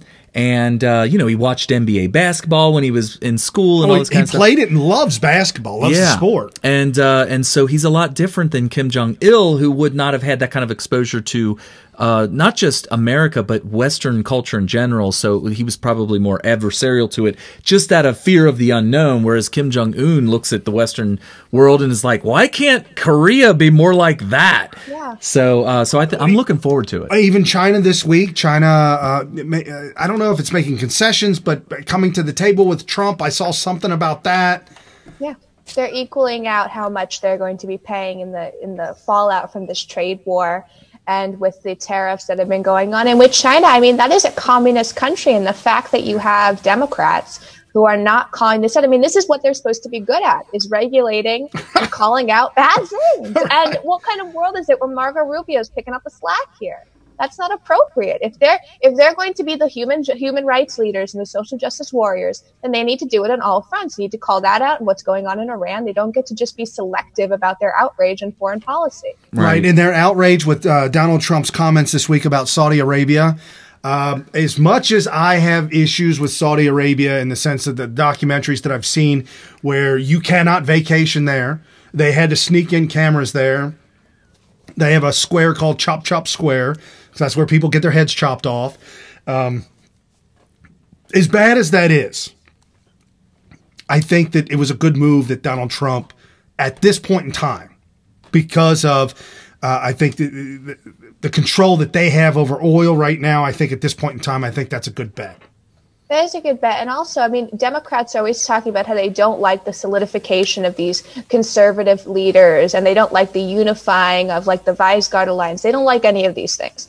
But yet they want to send Saudi Arabia's weapons contracts and everything into the arms of China and Russia, which is what will happen. They want to send all of these things and create this like new strong Axis power. That doesn't make any sense. I mean, this is not a forward-thinking country. This is a country that's very behind with the times, but it's also not our country. Right. And I don't see what rights we have with this. If we cannot comment about what's going on in France and Germany and all these places, we have no right to comment about what's going on in those areas in Saudi Arabia. Right, and we got a good friend who follows us on Twitter and is always posting videos up and different clips and things like that in Iran. He lives in Iran and posting up those videos. The people in Iran, guys, you've got to have the citizens in your prayers. The people in Iran are absolutely uprising. They're being oppressed by a tyranny. They're screaming out against Islam, Sharia law, their government, the Shah. They're done with the oppression. This generation, since 1979, thank you, Jimmy Carter, for the installation of the Shah. This generation is done with it. It kind of reminds me, doesn't it remind you of like this uprising of the youth in the Soviet Union in the late 80s? Oh, yeah. That kind of led to the fall of the Berlin Wall and then the collapse of the Soviet Union. So really it boils down to just us leading by example. We don't have to govern them. That's not American priority. Those citizens love what they see from us. They want that implemented, because they don't want to move here. Every country, most of the people I think in other countries want their own Donald Trump. You see what's happening in Mexico. People are like, we love that he's putting his people first. Did you see that? Yes. Yeah, I saw the video. Yeah. You have so many people in England who are like, yeah, I mean, I'd like somebody who helps us out. There's now like a worldwide sense of, even in the most liberal countries, they want somebody who's at least going to fight for what they're really pushing. Yeah, I want somebody in my corner. Yes. Yeah, that's why Ocasio-Cortez is such a big deal, because it's like, at least the liberals and the socialists are like, she's fighting for us. She's not compromising. I do think her supporting Pelosi is going to hurt her, though. I think that shine is going to come off when the socialists are like, you're supporting. I think that shine is coming off a little bit. I think they've overestimated how much she is really dedicated to her cause, but that's another story. Yeah, and I think that if we were to properly teach people the bad things about communism, leftism in general, Marxism, whatever you want to call it, then when Ocasio-Cortez opens her mouth, she ends up looking bad by default because we had already properly taught people. But I mean, I'm telling you, we have got to work hard at taking back over. He's got the Leninade. The Leninade. Get hammered and sickled. A drink worth standing in line for. Yeah. Somebody bought this for us. It's the right color. Yeah. It actually looks red on the screen, which is good, but I'm looking at it. It looks orange to me. It looks like High C orange drink. Yeah, like a Or but, Crush. Orange Crush. But I won't open it. But anyway, one thing I want to tell you is I hope that I don't want to tell you what to do, but I really hope that you make a main focus of your messaging to try to wrestle back control over the Department of Education. I will. And some people say, well, we should just abolish it. I'm actually for that. But if it's kind of like, hey, we need to make it a little bit more politically neutral, I would take that as a consolation prize. But I think it should be more decentralized? Why do we have to have a federal agency for the Department of Education? You know, it was only like that recently. Was it Jimmy Carter? Jimmy, thank you, Jimmy Carter. Oh, that wasn't even that long ago. Another great decision for a four-year president. Oh, yeah. So that needs to go. So I really hope that you focus on that, because I feel like not enough people on the right are recognizing that as being the source. If you made a source of all the ills of the United States, or the things that are hurting us or holding us back or whatever, and you made a pyramid out of it, and you made the base is like the biggest thing, and maybe the stuff at the top isn't really, it's a lot smaller. I feel like the entire base of that foundation, education. It's the Department of Education. It is the main thing. And I don't want to mention his name again because I don't want to make it look like I'm bashing him, but you have people out there that are like, we're going to the campuses, we're talking to 20, 21-year-olds, 22-year-olds, and we're going to tell them that this crazy liberalism that they know is wrong, and we're going to prove them wrong, we're going to debate them. And I'm like, why do you think that they believe this stuff? I know she's got something to say about that. Yeah, go ahead. Well, it's just like, right now, I gotta be honest with you, I'm very disappointed in the fact that there's now this sort of look that I get a lot of these messages from young conservatives, that young conservative girls now are like perpetually angry. There's this sort of stigma that's going on right now, and a lot of it is originating from only targeting colleges. So people go in and they don't have any talking, they don't have any real talking points other than, Trump is great and everything. So they get into these altercations with Antifa or with young liberals. And so they never come across as soft or kind or anything. Like you come across as like mean and like hostile. I would like that to stop. I think the young conservative female leaders, some of them need to not always be screaming. This would be helpful to me. There's one video that I absolutely just recently, and I love her to death, and I think she's great. However, you're absolutely right, and I didn't realize that probably is hurting the movement. I would agree with you 100%. But being educated, and my whole point with the going to college campuses and preaching to the kids there and getting into the altercations, the thing that the young conservatives don't realize is that they're trying to put out this fire on the college campus, not knowing that there's a pipeline of fuel being pumped into the center of that fire, and it is an endless supply of fuel. Right. And you're never going to put it out. And they're putting out the edges of the flames. It's like, go after the source. So, and every year there's a new flock of students that comes in. So you're never going to play catch up. It's like swimming upstream. I don't understand why we're not demanding to see the curriculum that's being passed. So we're not demanding that there be a bipartisan commission in every state to look at this, to look at what curriculum's being created. I mean, people wonder why homeschooling is soaring. It's not because of political stuff. It's because these kids get no education. The education they do get is whack job stuff. Yeah. Right. And even like my kids are homeschooled, and every Monday they have a co-op where they go to this big giant mega church that allows them to utilize the church for free for the whole day of Monday.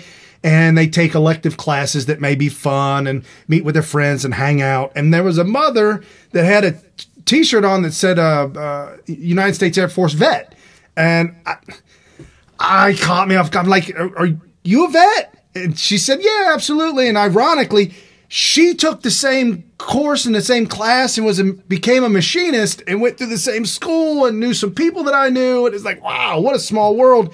But I told her about the show, and I automatically, they support Trump. I didn't even ask. I wonder how many liberals are homeschooling their kids. That's kind of an interesting stat. They're unschooling. You know about unschooling? Kids like run around in trees. Right. That's the free range kids. Oh, that's right. Oh man, we were free range though. Yeah. Mike Cernovich had it right. He said Generation X was raised by wolves. So he did have it right. A little bit about that. I had to laugh because we were. So Mahgdalen Rose, American Priorities Conference, December 6th, 7th, and 8th. And I've been asking all our guests, are you going to be there all 3 days?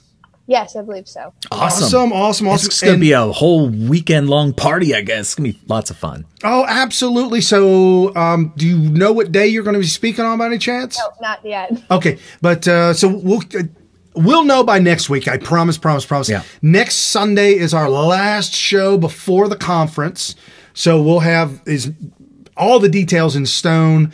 A lot of I kept hearing about Buzz being in, not being in. Last I heard, it might be. He tweeted out today that he's in. Oh, that's right. He did tweet. Okay. I didn't want to say anything. See, we're in the inner circle, and we have to be careful what we say, because if it's not confirmed, we in trouble. But if Buzz himself, I did see that tweet. Okay. Buzz said he is going to be there.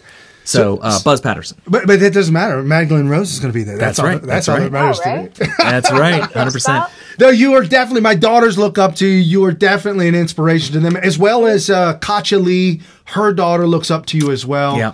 And we're just really excited about the youth that's coming up and embracing the capitalism. I don't know. It's conservatism, libertarianism. How about the Constitution? Embracing what's right. What we're talking about is the right thing. All the other stuff don't work. It's been proven. Any last words? No, I'm just looking forward to seeing everybody at the conference, and thank you for having me on. How do people follow you? At Mahgdalen Rose on Twitter, and the same thing for YouTube. There's an H in there, isn't there? Yeah, can you spell? Yes. Here, spell that. Mahgdalen with an H. I got it. Mahgdalen. Oh, we have it up on the screen. Awesome. ROSE. Yes. On Twitters. Awesome, Mahgdalen. We will see you there next, not this coming week, but the week after. Yep. Week and a half. All right, have a good night. Thank you. All right, have a good one. We thank her so much for coming on. She is such a great, she's a great everything. She's a great guest.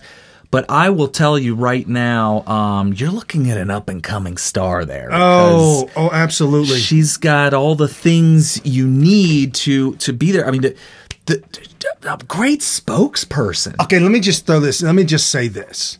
She's 19. Just turned 19. And she's talking to two old dudes. And when I say old dudes, we, in her mind, at 19 are old dudes. I'm just saying. When I was 19, If I was 19 talking to a 40-year-old dude with a beard. Well, the point is that at our age, it's hard to look up to somebody so much younger. But I'm going to tell you right now. Whatever she needs. Pretty impressive. Right. Whatever she needs, I'd give it to her. I'd help her out in any form, fashion whatsoever. I mean, we do here on the show because we love having her on. She's great. These are the people that we need to support, folks. Right. This is the new up and coming minds. She's got the PayPal.me account. Those are the things. Cut the cable. Support Smith Radio, Military Veteran Talk Radio. Support the American Priorities Conference. Be there or be square. I'll put it up again one more time. Yeah, somebody said homeschool is the only way to protect our youth. Marcia said that. It is right now, but that's a shame. That is such a shame that is our only way to protect our youth right now. I was gonna, we could have talked a long time about that, but I didn't want to. I don't want to tie her up too long. But we could talk about how, when we go to college campuses, we're talking to adults. The college students are adults, and you go toe to toe with them mentally, and you debate them, and that's that.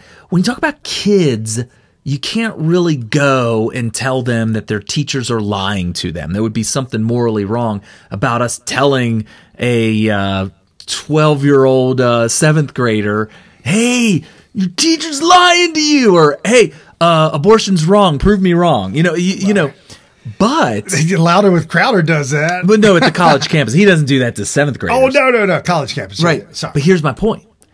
That's where we need to maybe kind of tackle going after the parents, because they're the ones who have the influence over the Department of Education, because they're the ones that have to send their kids there. They're the ones that have to decide whether or not their child should stay at that school.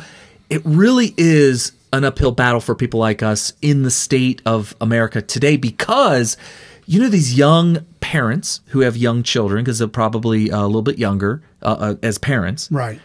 They're going to work and they're trying to put food on the table. They got to pay a mortgage. They just send the kids off to school and then they go and they run to work all day. Now I got something in my eye. It's spreading. It's like pink eye going around. No.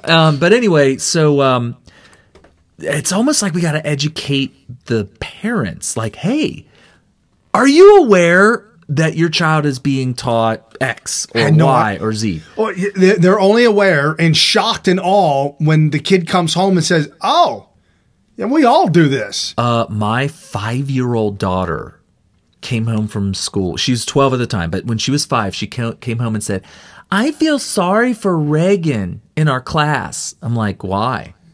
Because she's black. And I'm like, okay, where's this going? Apparently it's the only black student in her class that year. She felt sorry for her because she learned about how black people had crosses burned in their front yard because Democrats, people dressed up like ghosts and would do that and terrorize them. And she felt sorry for her black student. First of all, how must it feel to be Reagan in that class? Secondly, why in the Sam hell are we showing these images and teaching our kids about this at that age? Why are we doing that? That should be a high school curriculum, and it should be taught by Prager University. I was angry. I was really angry. So, of course, and she goes to a very good school. It's not some inner city public school. It's actually a private school. Private Catholic school. But they are beholden to Common Core, and that was part of the curriculum. And so I said, what are we doing here? Why are we doing this? And so I complained a lot, and I'm sure a lot of other parents did too. And luckily for me, it turns out that they got enough complaints that now it is school policy to actively combat the bad messaging from Common Core. So they have to teach it, but when they do, they start to encourage the students to question what it is that they're reading or learning or whatever. So that's a good thing. That's a really good thing. But they still have to go through it. And that's a problem. That's such a problem. So real quick, American Priorities Conference. During the conference, there will be a showing of the movie Hoaxed. Awesome. A movie, documentary? It's a documentary. Okay, the documentary Hoaxed by Mike Cernovich and executive producer Dr. Jane Ruby, who we have had on the show, who will also be speaking. Will she be speaking? She's speaking. Okay. Yeah. Dr. Jane Ruby, who will be speaking at American Priorities I'm not sure Conference. if she's also doing a breakout session or if part of the breakout session is her speaking, but she's definitely, you have a chance to hear Dr. Jane Ruby. And you can follow her also on Twitter at Dr. Jane Ruby. Right? Yes, absolutely. Okay. And this is Mike Cernovich's. We got a trailer. Yeah, we got the trailer, but I don't know why. Oh, there it is. Okay, we got the trailer for Mike Cernovich's movie Hoaxed.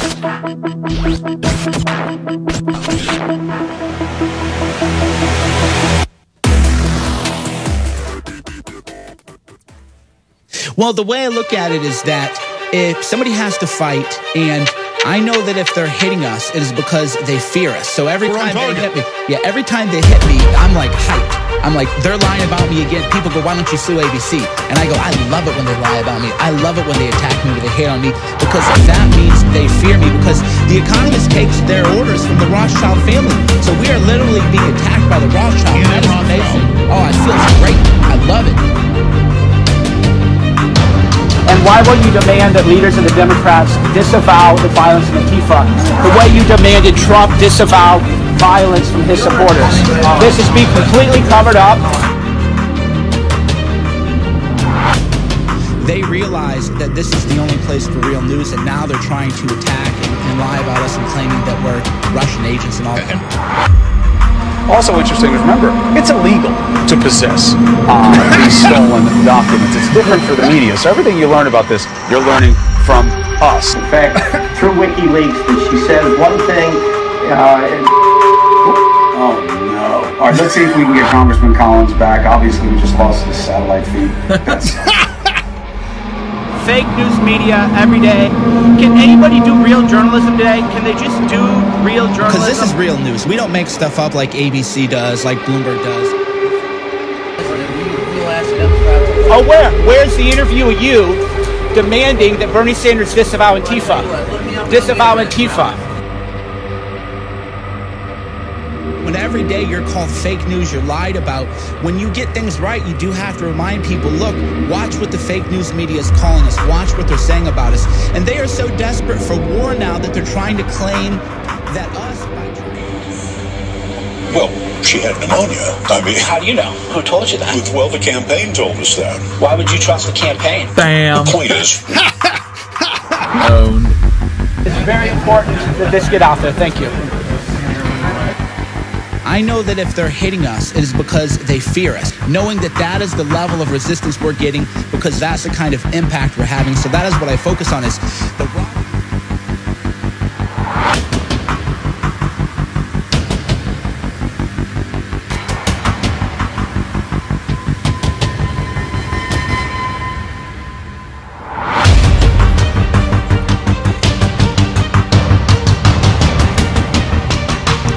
And that is Hoaxed by Mike Cernovich, which we'll be playing. Get your tickets to that. That is an absolute must-see. We've seen it, and it's worth it. It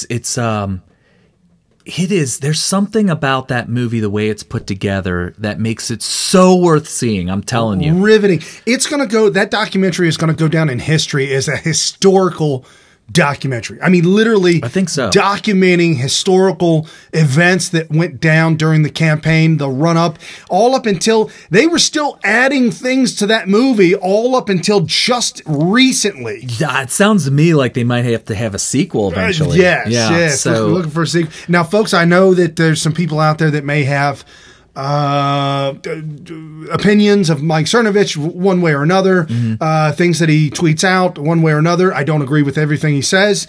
I don't agree with everything anybody says. Okay? Right. But that's his right to say whatever he wants to say.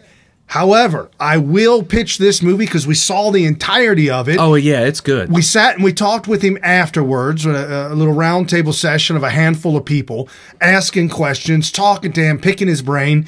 And if you're there at the American Priorities Conference and you get a ticket to watch Hoaxed, you will have the ability to talk directly to Mike Cernovich, express your views, express your opinion. Right. Somebody went off on him in St. Louis, and I thought that that it was a healthy exchange, because went back and forth, and I thought that he handled it very well. Both of them handled it well. There was some criticism of it that was handled very, very professionally and very civilly, and I thought that was good, because everybody needs to hear some critical feedback, and it was good.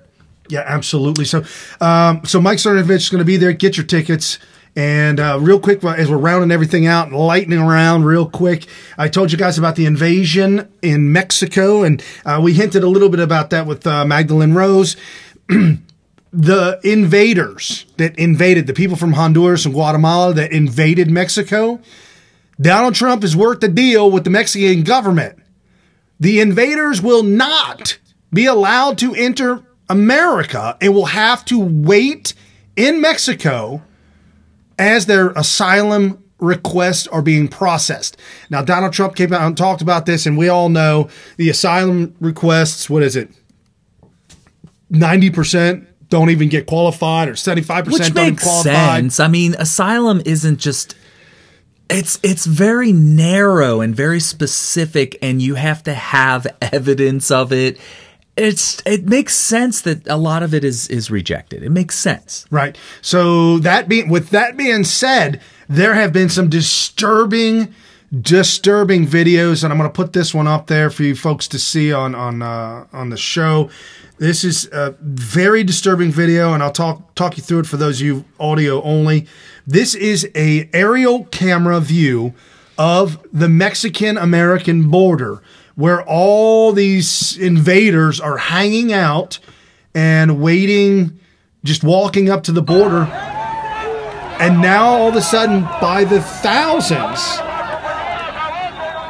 they are making a mad dash for the border to run across and literally overrun Border Patrol. It's just a 13-second clip. And you can see... Wow. So they're there, and they are doing exactly what we feared that they would do, which is try to do a mass invasion. Because a lot of people don't know this, but outside of a full-blown military buildup and defense, there is nothing on earth that stops 4,000 people in a whole group, densely packed, from just running. There's no stopping that. We've talked about it before.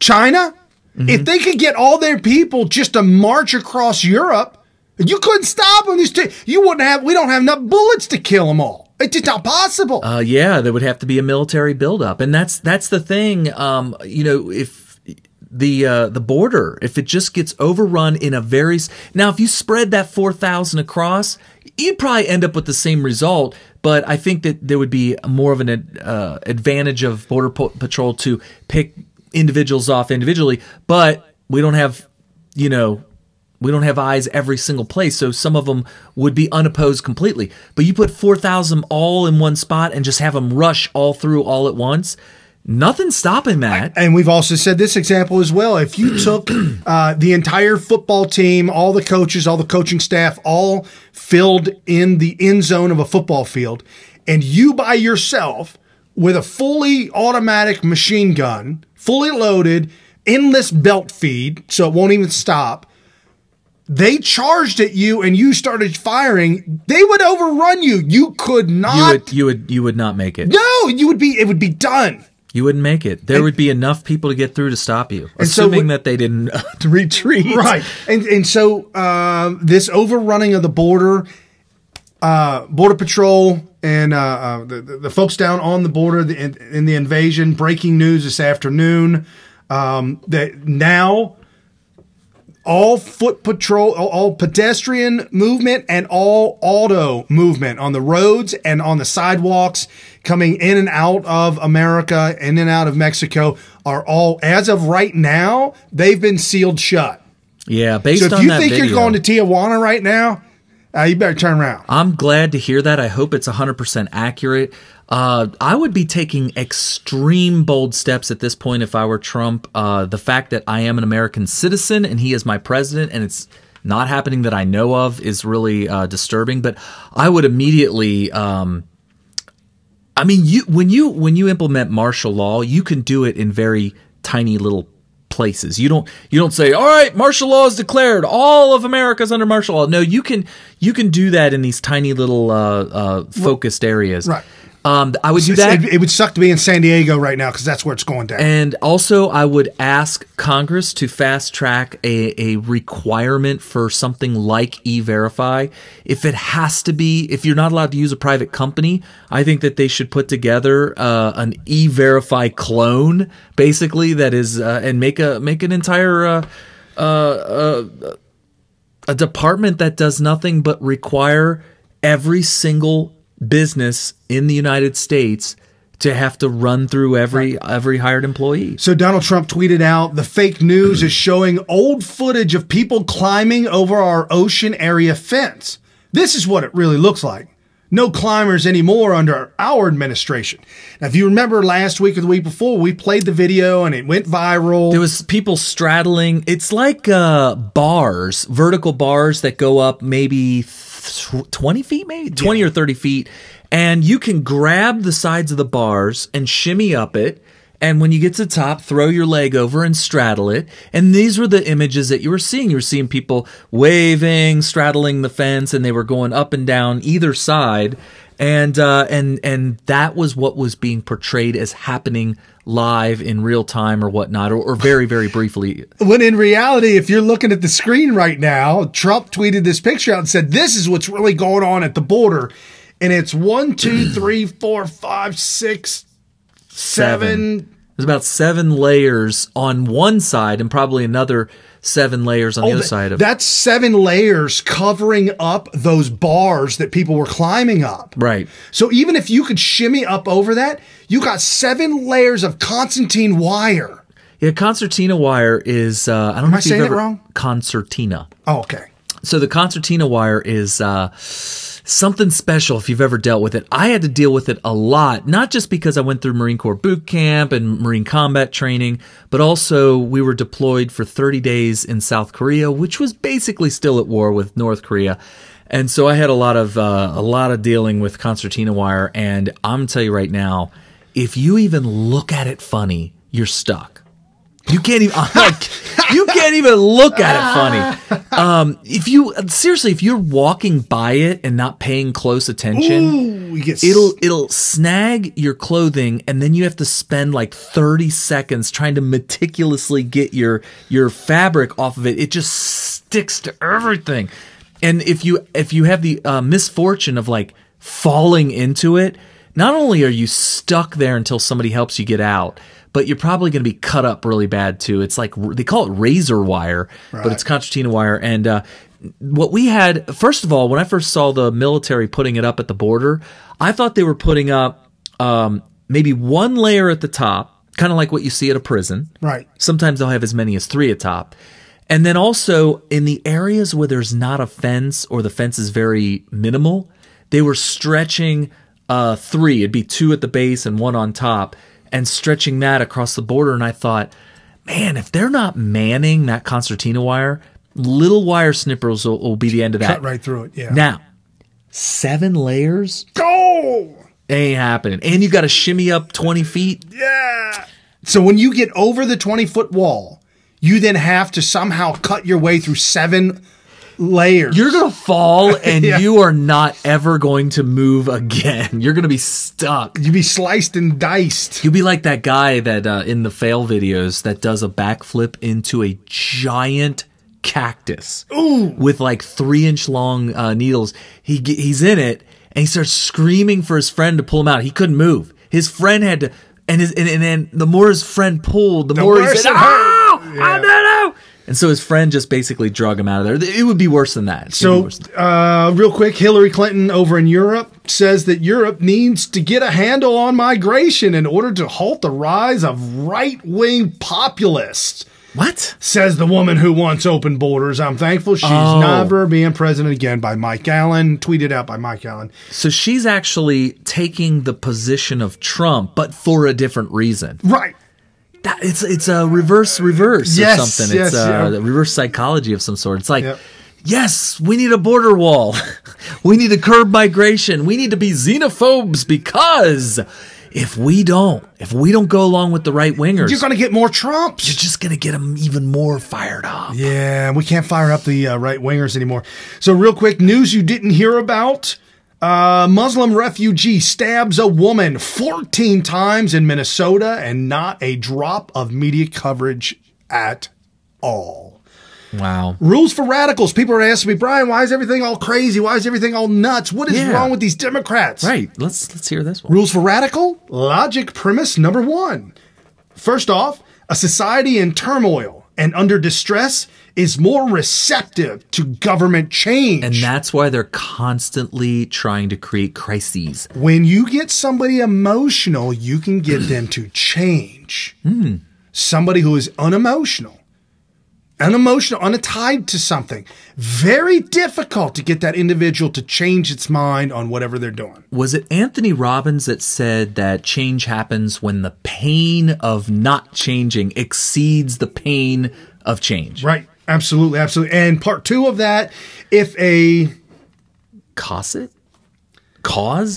I tell you what, Mac, Apple, you guys got to work on this stupid Pages things because it's rewriting my words. Yeah. If a cause can be distressed badly enough for long enough, if a citizenry can be distressed badly enough. Citizenry. I was like, what is that? Distressed badly enough for long enough, it will surrender its rights and accept almost any government change that promises to end distress. That is the Democrat Party. They have caused all of this anger and hate and the venom and everything from Black Lives Matter to going all the way back to Walk on Wall Street, or what was that, Camp Out on Wall Street, or Camp Occupy Wall Street. Occupy Wall Street. All of these things. Remember when Donald Trump was elected the day after the election? Remember all the marches in the streets and the tens of thousands of people? Folks, this is all paid chaos, and it's on purpose to wear you down. What's the answer, Brian? What do we got to do? Get into your Bibles and start reading more, because God will give you the peace. Got to give it up to God, let it go, and walk away from it. Do not allow these people to take your country by wearing you down. Right. It takes discipline. It takes mental discipline to say, nope, I know what I know. I know what I believe. I know what I believe is right because I have facts on my side. And I'm not going to let emotion override logic, which is, that's a big part of growing up. They say that people who are 30 years old and or younger than 30 that are liberal, or if don't have a heart. If you're not liberal and you're under 30, you have no heart. If you're not conservative over 30, you have no brain. Right. There's something that happens, and if you're older, you've experienced this, so you know exactly what I'm talking about. You get to a certain age, and the logic becomes strong enough to override the emotions. So real quick, I freed 1,000 slaves. I could have freed 1,000 more if they only knew they were slaves. Harriet Tubman. Oh, wow. I'm telling you, folks, fast 3 hours you're going to spend anywhere. Share this with your friends or your family. Smith Radio, Smith Radio. Go to the website, Smith Radio. Check out our new store, Fashionistas. Put together, patriotic, stretchy pants for women. And you'll see us in D.C. December 6th through 8th. It's without fathom.